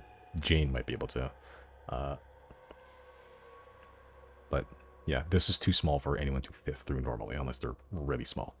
But Chris, you slither through. And on the outside, you see just the rest of the forest. Snow just picking up. You look back at the hole. I guess the exit where you came from is kind of like smeared with blood at the end of it. But don't see anything else beyond that. At least not right now with more investigation. There's blood at the end of this. Yeah, as you exit? exit the pipe. The pipe itself is already just coated in dried blood. And Chris, as you exit, you look back at the hole you just exited from. Around the mouth and around it, just ringing that central hole is just caked blood on the outside. But the snow's on the ground. You don't know if there's a trail underneath, if at all.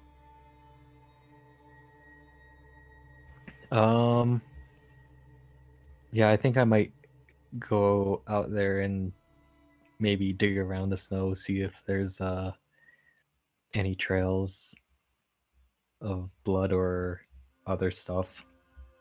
Let's make an investigation check.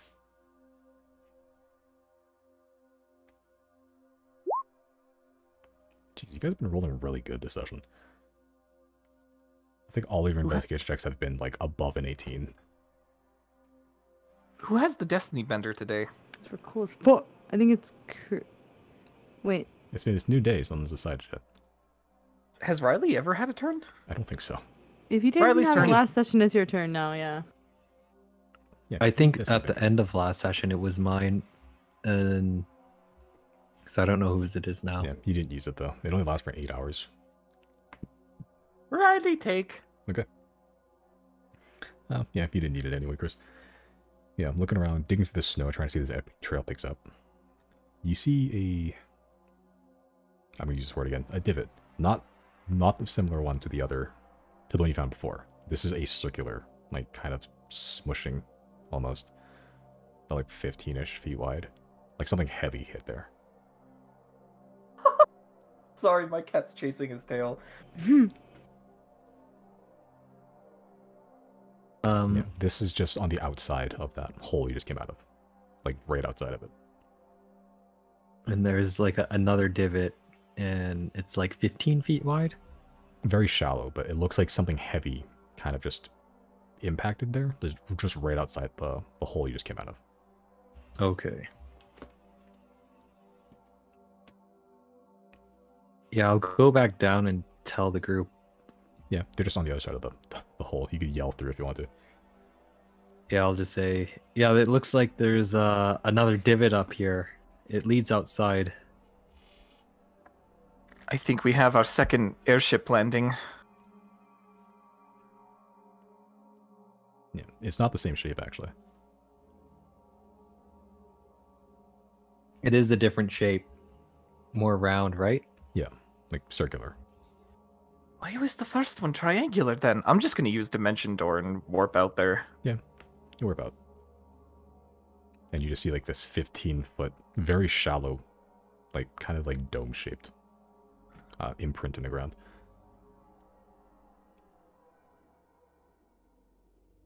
Hmm.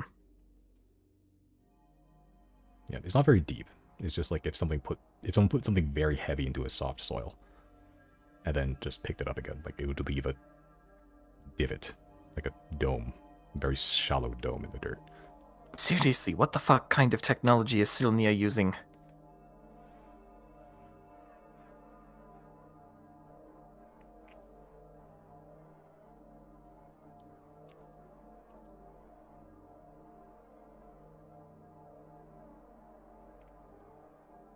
Ezra sort of, you can hear Ezra echoing through the tunnel.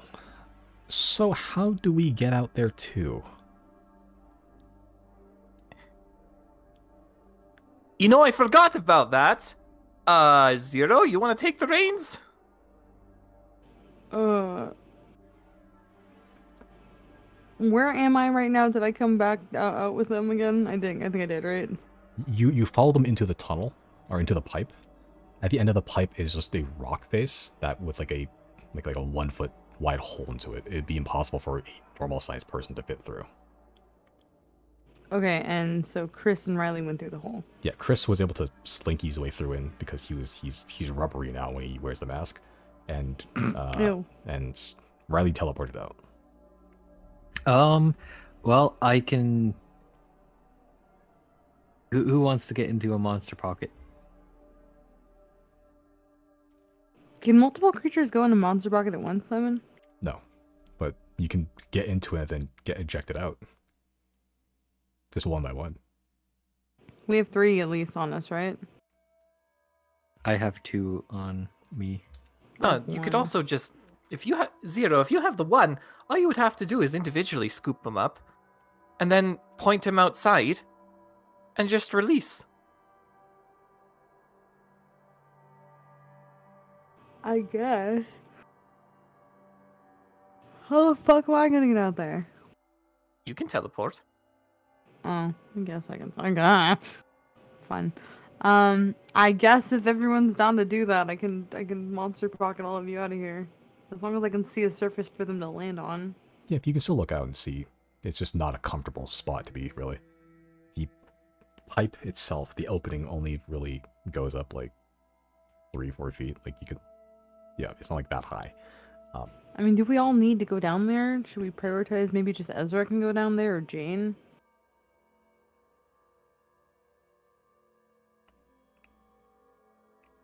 Does this look like it's going to be the way out? This is, yeah, they're currently outside. Yeah. Yeah, Okay, like yeah. this is outside the facility. This is out. Okay, this is the way out. Okay, yeah. Okay, fine. I guess if everyone's down to do that, the NPCs, then I'll usher them out one by one with the monster pocket. Okay. Yeah, as you're slowly scooping everyone out with a monster pocket, do you Misty step outside? Yeah. Okay.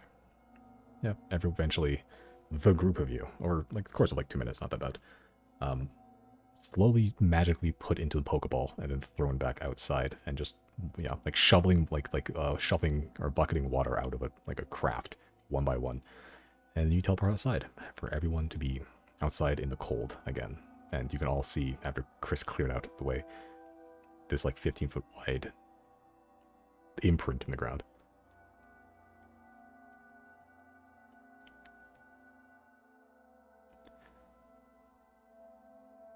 Yeah, Ezra sort of looks at the hole.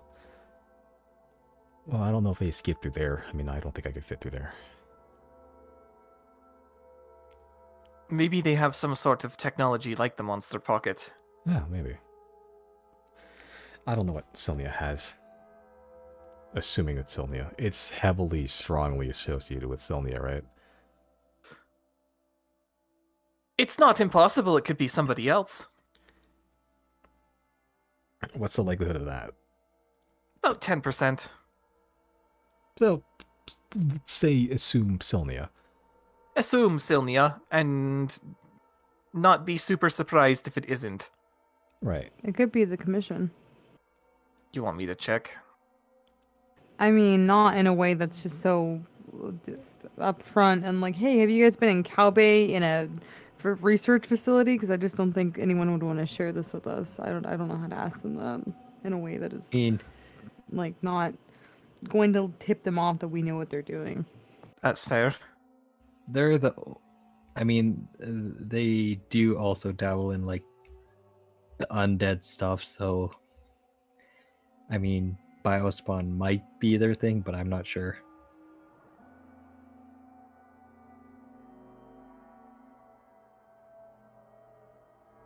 All signs are pointing to Silnia right now because it's the strongest contender, but I don't know. But, you know, the commission was willing to do a meeting with us.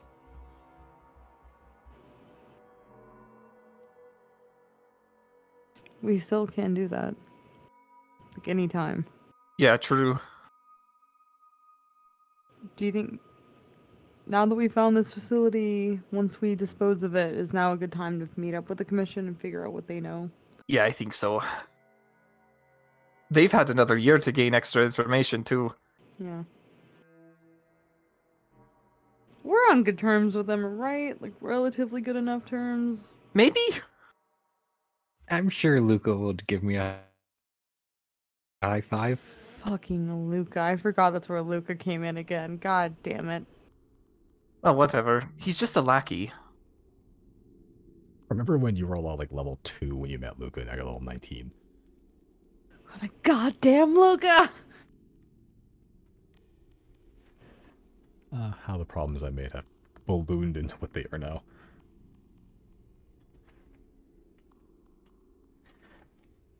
Yeah, So, sort of who wants to contact them? Oh, no, go ahead. Okay. I think it has to be you. I've never... I think it's always been you. Didn't you use Dream to talk to Virgil at some point? I still think that was you.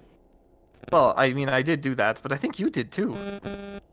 To Virgil? Yeah. I think I may have casted Dream on Zero for Zero to talk to Zoella. Oh, maybe it was Zoella. Virgil or something like that. I mean, I've used Dream a lot. I've talked to, Tannen, talked to Salith, I feel like there's somebody else, but I can't remember.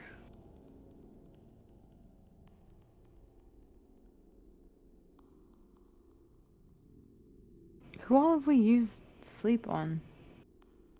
There's definitely been tries that we failed on because they weren't sleeping or something. I do think we tried to cast. We tried to cast it on Zoella one time, I think, and we couldn't. Either she wasn't sleeping or something like that. You know what? Fuck it. We're already here right now. I want to scry on Zoella. Okay. Sure. It's 17, the DC, right? I believe so. Okay, it's wisdom? Or is it wisdom, probably? I wanted to say maybe intelligence. Hold on. It's probably wisdom, but let me double check.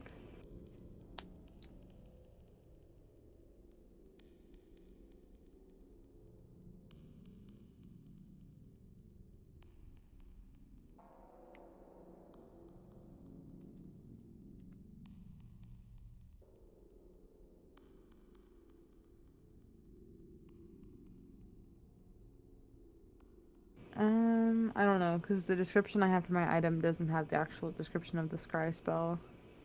It just says the DC for scrying eye is 17. Have I never put the scry spell into your spell list? Thought I did. No, it might be. Maybe Yeah, I'm that's right just there. oh, I'm just stupid. Wisdom. Okay. Sorry. Okay. Yeah, because you don't technically have the scrying eye anymore. You just have the Yeah. you just have the scry spell. And, you know, used in a strange way, but scry spell. So wisdom. Okay, let me roll. Oh, what's your spell save DC? My spell save Yeah. DC? I think it's also 17. Okay. Oh, it's 18. Oh. Okay, this makes a difference. She rolled a 17. Okay. You feel... Oh, because it's not the orb anymore. It uses my Yeah. DC. Mhm. Thank fucking God. Yeah, my DC is 18. Yeah. I think his wisdom is like, she's pretty up there in wisdom. So yeah, if it's 18, yeah, then she fails the save. You zoom out. You blink and you're suddenly in a cold area. Blink again. You see the... I think she was a blue tiefling. Younger, still in black robes, but furred this time. Because you're using the scrying eye. You don't have the limitations normally where you can, there's like a visual bubble where you can see. You can see everything here. She is sat on a wooden catwalk of some sort. Built there. A little ramshackle, not like a full proper construction. In an icy cave. You can see somewhat like scholarly looking types just at books with candles. It's a fairly well lit room. There's some arcane lights floating around. And you hear the sound of metal pickaxes on ice as you look around and see undead, various undead, just mining away at ice. She sat on this catwalk, just staring into the ice that they're mining into. It is a wide cavern. Behind her, you can see this giant, zombified figure. A stone giant, one that kind of looks familiar. God damn it! As she's sort of staring at the ice wall. A older human man, kind of black bushy beard, slicked back hair, a little gray, but weathered. Looks more experienced. Sort of walks up to Zoella. Sort of crouches down. What are you thinking about? She sort of just doesn't make eye contact, still staring at the ice. We've just been here a long time.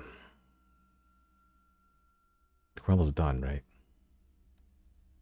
Yes. I was hoping these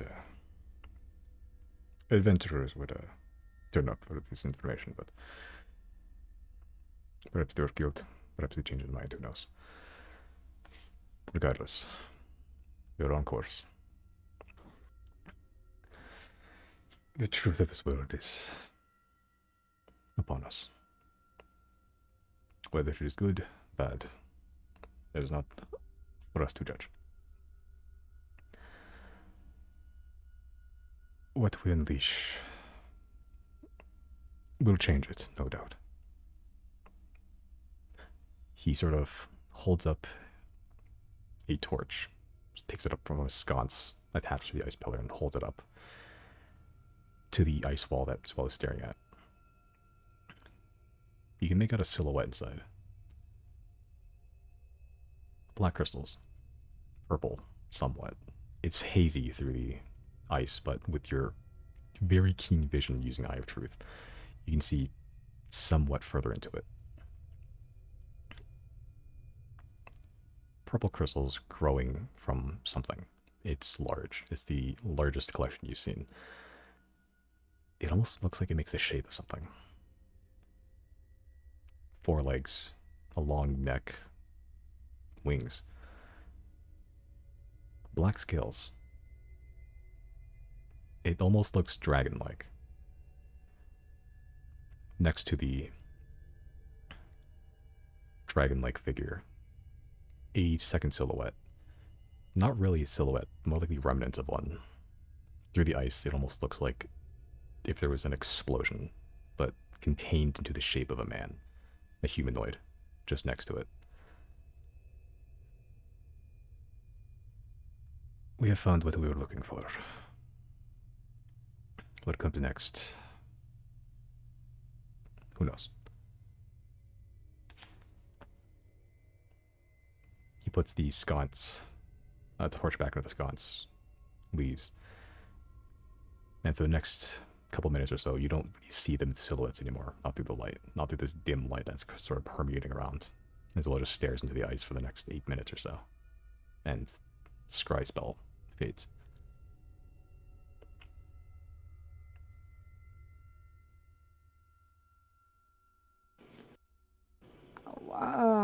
What can I do with this spell I have? I've never used it before. It's major image. You can make any image, I think. Oh, that's a word sandwich and a half. Sorry. Yeah, just any phenomenon, object, creature. No larger. Can than 20 I foot cube. make a large window that is just a screenshot from what I just saw? Yeah, you can probably recreate this scene in that 20-foot cube too. It'll be a smaller version of it, but I do that for Yeah. yeah. yeah, as you make a 20-foot cube,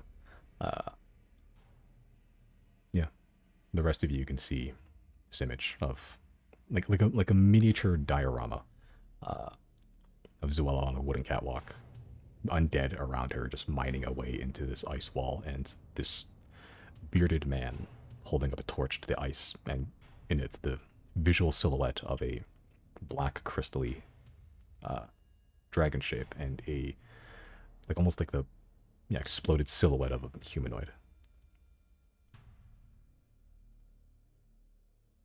Does it does the black scales, does it look like obelisk type? Looks like there's like a purple black crystal somewhere in there. It's hard to tell the exact shape through the ice, but that's what Zero saw.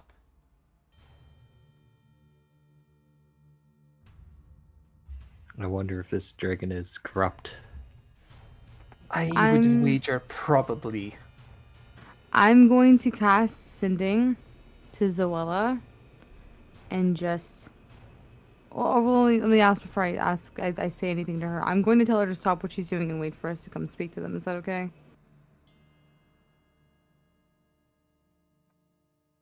Asking the party. What or are you? asking Are you asking? I'm asking the party? party. Oh, yeah. I think that's probably for the best.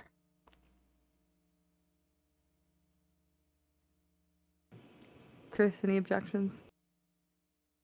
No, yeah, we can. I think that's good. Okay. I'm going to cast Sending, and I'm going to say, halt your operations immediately, please. It's time for us to speak to you. It's an emergency. Where can we meet?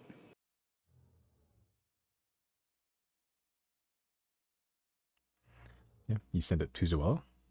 Yeah.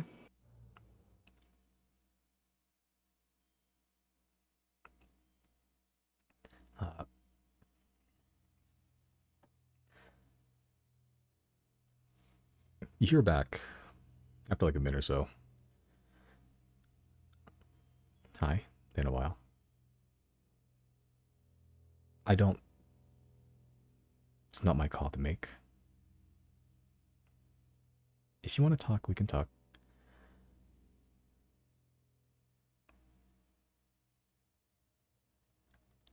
I don't think it'd be safe for us, for you to come here.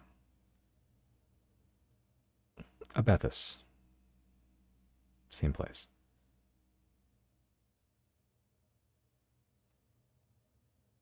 God damn it. We really have to go fucking back up at this. If anything, I'll go to Abethus. You guys go to Thane and start fucking looking. I don't know. I don't even know where to start looking. Did Virgil ever give us an idea of where, like, what region they were in? Somewhere in Thane, I think. I don't remember the exact specific details, but I think, yeah, I think, yeah,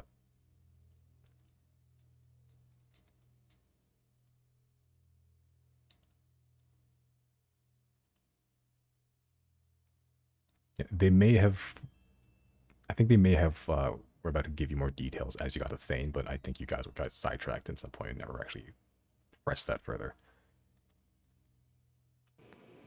That's as far as my remembrance goes, but I could be mistaken. Sidetracked by getting fucked by the Arbiter. Yeah. If anything, I will go meet with Zoella. Riley, you take your angle with Virgil and see what information you can get from him. See if he's willing to meet up with you guys in Thane. Yeah, that seems pretty good, I think. I'm gonna cast Sending again and just say, I can be in Obethus in the next 60 seconds. When can you be there? You're back in your brain. I can be in Obethus in the next 60 seconds. Guess I'm fucking going to Obethus, bro. Fuck, dude. This is fucking... God damn it. Well, best of luck. Is there anything that we need to do here first? I mean... Are you guys gonna destroy it here? I guess we could figure out a way to. I mean, I can summon the dragon, so that's something. Yeah, and then... As for all of the, Fuck, what are they called? The, what are they called? The robots. Apparatus? Oh, yeah. The apparatuses. We'll go back and collect them before we do anything. Yeah, we have a whole bag of holding from Jana that we can stuff them in. Correct. So, I mean, you guys should have everything you need. I will make the meeting with Zoella as fast as I can. And Riley, you can try an angle with Virgil and see if he's any more willing to give up information as to exactly where they are. Maybe you want to take a different approach than I do. Mine was much more urgent and more assertive. She may not have liked me telling her what to do. And again, she's not really high in the rankings anyway. I don't know how high Virgil is, and maybe he's more willing to chat with you and Thane, but I think you should take a crack at it as well.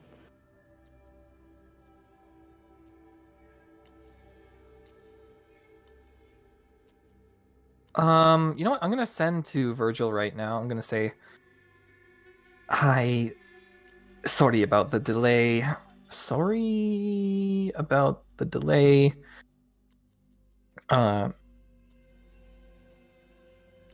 Zoella is meeting Zero in Obethus. Curious as to why she doesn't want us in Thane. I think that's 21. Send a message.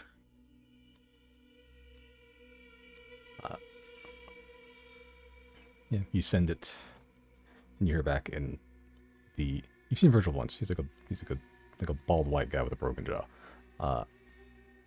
And you get that broken jaw lisp back. Yeah,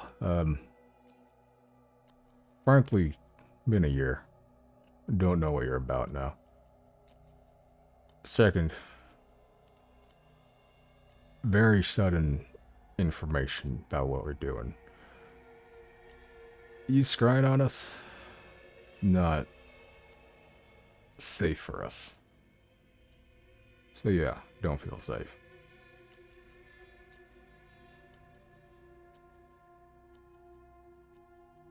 Hey, Zero, he figured out that you scryed on them.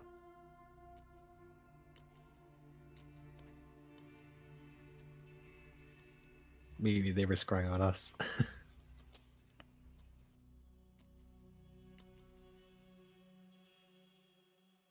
I'll just send back. To be blunt, we are trying to save the world. I'm not remotely joking. The moon is an enemy base. The eclipse is upon us. We need to hurry. Send message.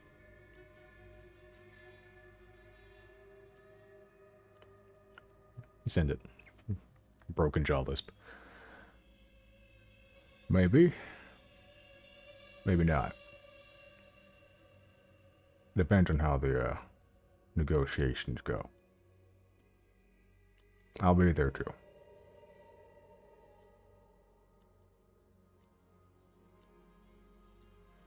Well, Zero, I tried.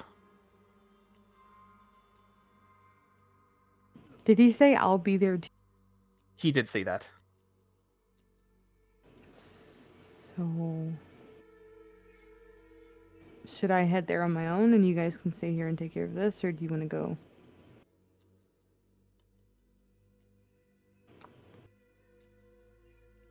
I don't feel right leaving this unsupervised, especially now that Ezra knows where it is. Well, the scouts can do something with it. I know, I'm saying I don't think I want the scouts to do anything with it. Oh.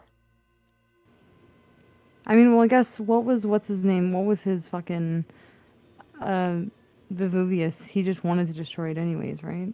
True. Well, here. How about you take Chris with you? That will be a 2-2. I'm not doing that. Well, I can't teleport. So. Okay. I can go alone if you want. All I ask is you just collect the rest of the I already forgot what they're called again. The constructs. Yeah, the constructs. Collect We'll them and try our best to make them receivers.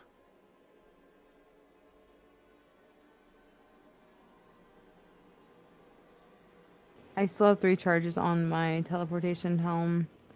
So, worst case scenario, I'll either come back here or I'll go back to the dragon and I'll communicate with you immediately. If I don't respond to you, something happened. Noted. Do you have like a lock of hair or something? I mean, I could You're give going you- alone.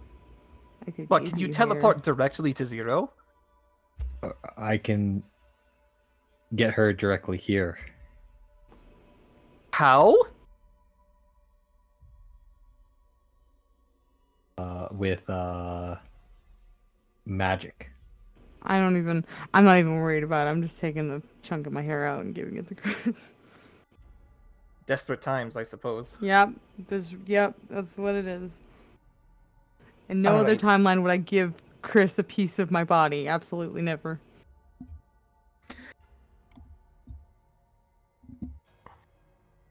Okay.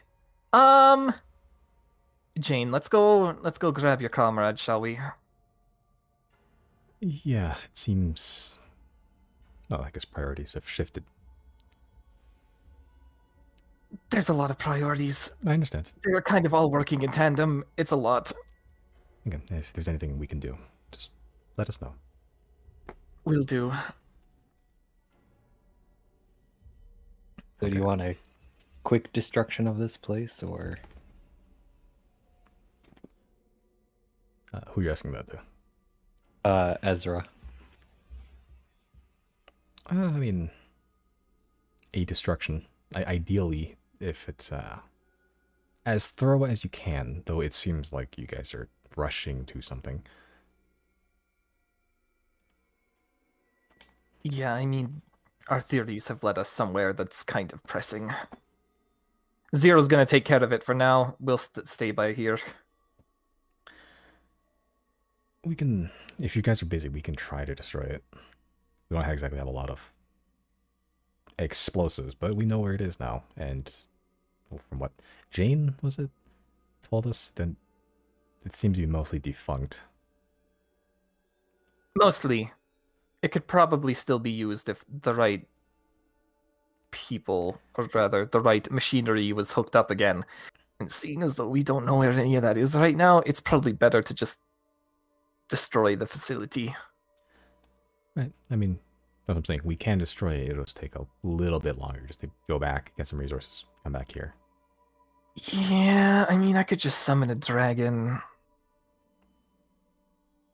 It is buried in the mountain, but sure. All right, let's go, Jane. We'll grab our future receivers and get this place done and dusted. Right. Well, we got some at least. While we go down there and they're collecting receivers, I'll just do like a second sweep and see if I can see any more clues as to who exactly might have done this and that sort of thing. And maybe go down to the bottom of that like nexus point area. Okay. Sure. Make an investigation check.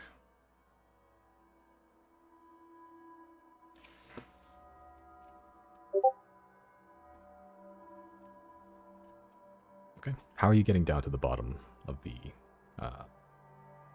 bottom of the nexus, which is like 50 feet down? I guess I'll try and like slither. Well, I guess because I can extend myself, right? Yeah, and there are pipes like sort of spider webbing across it, so you can try to climb down if you want to. Yeah, I'll try to climb down and like extend myself and that sort of thing. Gross. Okay. Sure. Just make an athletics or acrobatics check, your choice. DC is lower because you are Stretch Armstrong right now. Good enough. It's with the extra stretchiness, not your forte, but you do manage to get down mostly without issue. There's a couple close calls. Yeah, as you get down there, you don't see very much of anything, at least not at first glance. As you're sort of looking around, dead body. Seemingly have fell down, but not just a dead body. At the very bottom of the pit you're in, there's no doors, there's just pipes going in and out of this place. Hidden behind one of the pipes is some sort of flesh just attached to the underside of it. Hidden from the view when you're looking down, but it seems to be almost guarding this body. Somewhat. Not like out of protective instinct. It's chewing on its leg. Oh, really? Yeah, it's like it almost like a piece of gum, pink and red, but just hanging there, like almost like a long tendril at the end of it. Just these leech-like mouth parts, a couple teeth, and it's just slowly chewing on the leg. The body itself, you can see, is somewhat dry. It's been here for a little bit, and in its hands, a rifle. Can I inspect this rifle? Or inspect like anything on this person? You have to get closer to the thing if you want to. Sure. Sure. You do anything special to get close to it or no? Just walking up to it. I guess I'll kind of stealth. Make a stealth check. Okay, 8 with your boots of Elvenkind. As you get up close, you're still not the sneakiest person in the world, but you're sort of tiptoeing Tom and Jerry style. What's your AC? 16. Okay, so it does hit. As you get in close, and just as you're about to inspect the rifle, the thing, this massive meat, releases the leg and latches onto you. You take 14 piercing damage as the teeth has latched onto your face and is now pulling you into it.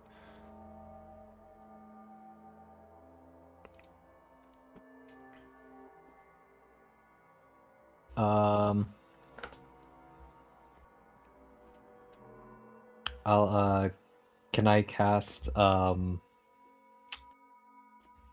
Steel Wind Strike?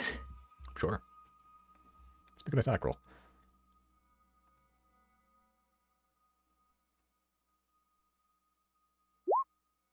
This hits. Roll for damage. Oh, wrong one. You kill it. Jesus Christ. Yeah, 40 damage, still enough. It's latched onto your face. You can still breathe, you can still speak. As you draw your wand, you just slice it in half. As it bleeds profusely. More than you thought it would. Even though it's just looks like it's just made of meat, just pulsing. And once you sever the tendril, or the neck would be the equivalent of it at least, it sort of hits the ground, starts squirming for a bit before it just lies limp, bleeding like double the amount of blood you think it does. But you have the body. The leg has been gnawed on for some time. Yeah, I'll just go and kind of inspect the body. See what's on their person, inspect the rifle, that sort of thing. Sure. Okay. You pick up the rifle. It looks identical to the one you just picked up. Knowing what you knew about the other one, you sort of look inside the barrel. The barrel's magically engraved. Exact same one, too.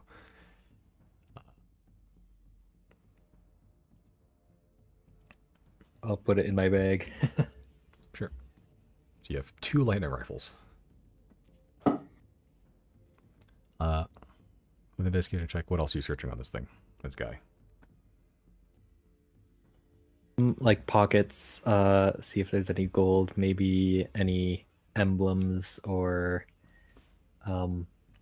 badges, that sort of thing. Okay.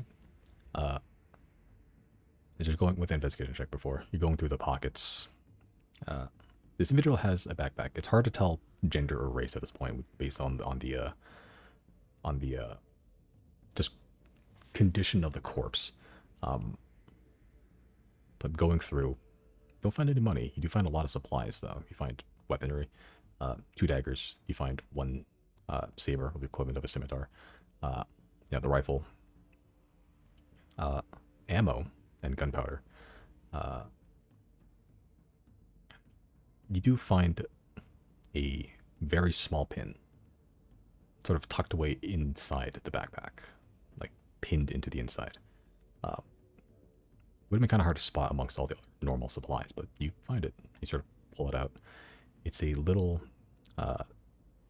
silver and gold inlaid pin. It kind of looks like a sword suspended inside of a triangle.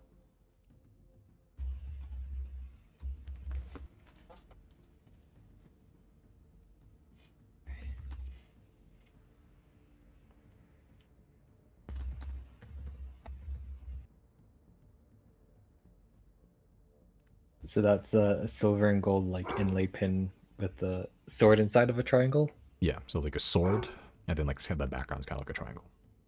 Okay, okay.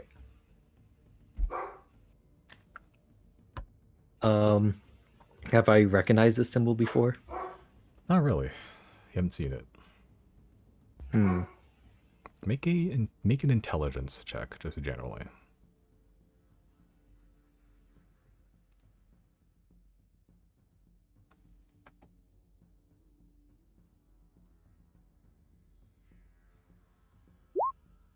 Yeah, don't recognize it.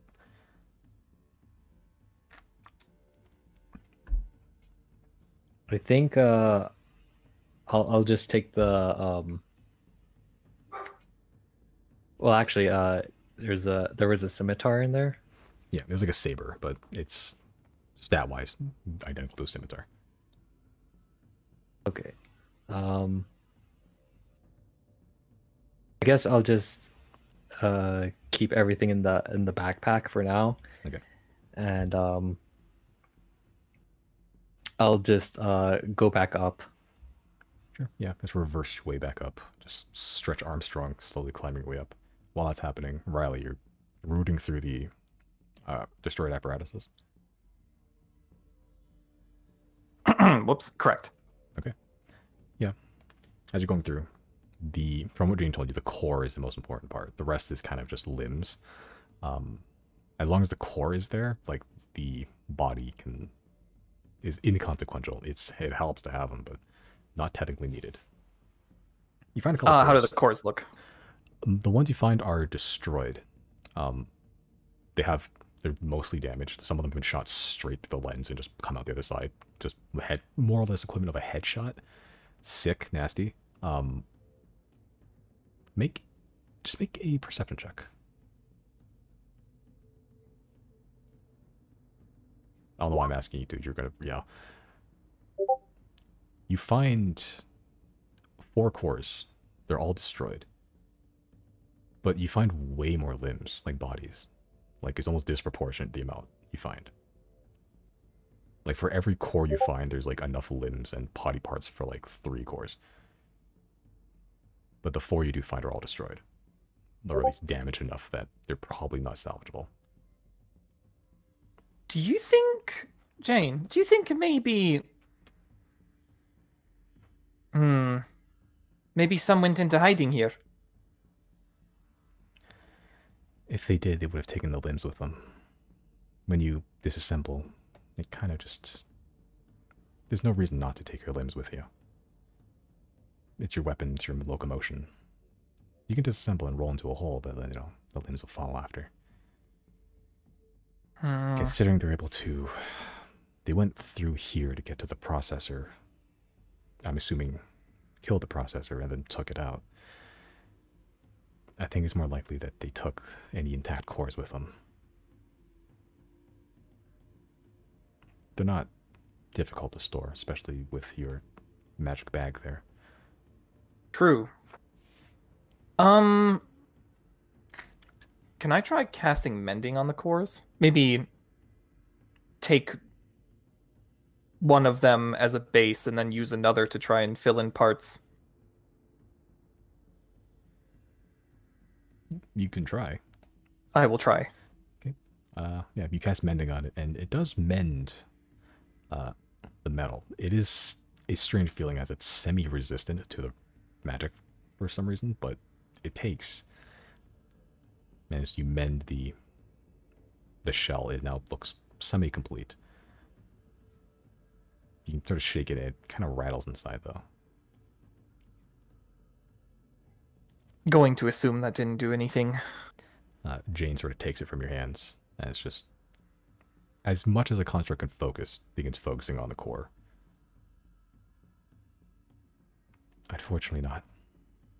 The outer shell is intact, but the interior, it's a little more complex.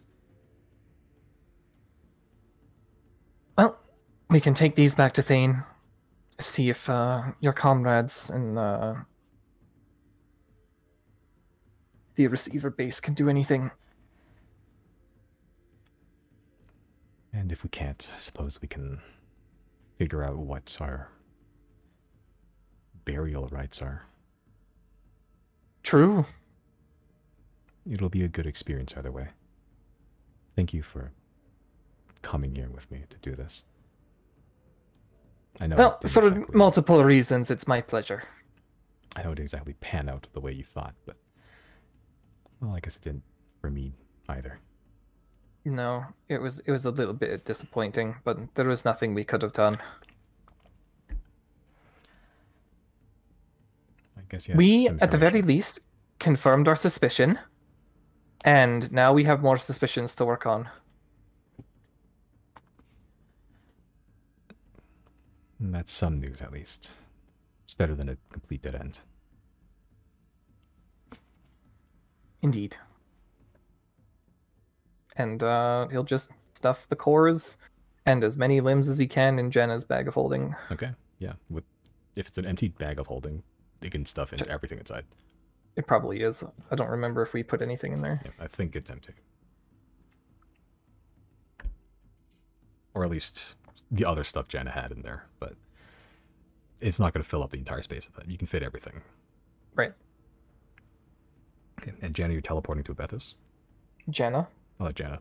Oh, Jesus. 0. Oh, no. Damn. Yeah, I'm gonna kind of pull Merrick to the side and just ask him, I'm gonna tell him I'm going to Abethus for a second. Do you want to get out of here with me? I could use the help in case anything goes south. I have an emergency oh shit button to get out of it, but I'm sure you would not want to be here whenever it's time to head back or anything like that. Yeah, honestly, that's a good call. I'm with you. Okay. I'm gonna cast message to Riley and just be like, I'm taking Merrick with me. He'll be back. Wait, you can take people with the helmet? Yeah, I can take up to, I think, 10 people, maybe 8. Riley says that. I don't know if you can respond, but... I can just cast message again. It's like a cantrip. Oh, okay. Neat! Alright, well, good luck. Thank you. And with that, I guess me and Merrick will teleport to Obethys. Okay. You blink out of existence. Shadow envelops you, I think is what we last said, right? Yeah. Yeah. As you appear in the rich part of the neighborhood of Obethys. It's warmer, especially with the walls, keeping the sun in and heat in. The still midday, somewhat. Still dark. But the air is still cold with the revelations you've made today. Both here and in Kabe, where maybe you're just one step too late to save these future receivers, or maybe not. Maybe it was futile to begin with. Either way, you have much more pressing concerns now. And that is where we'll pick up next time. Well, alright, good sesh. Damn.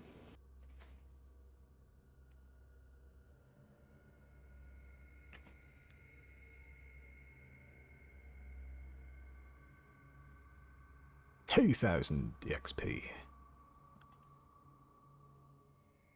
We take those.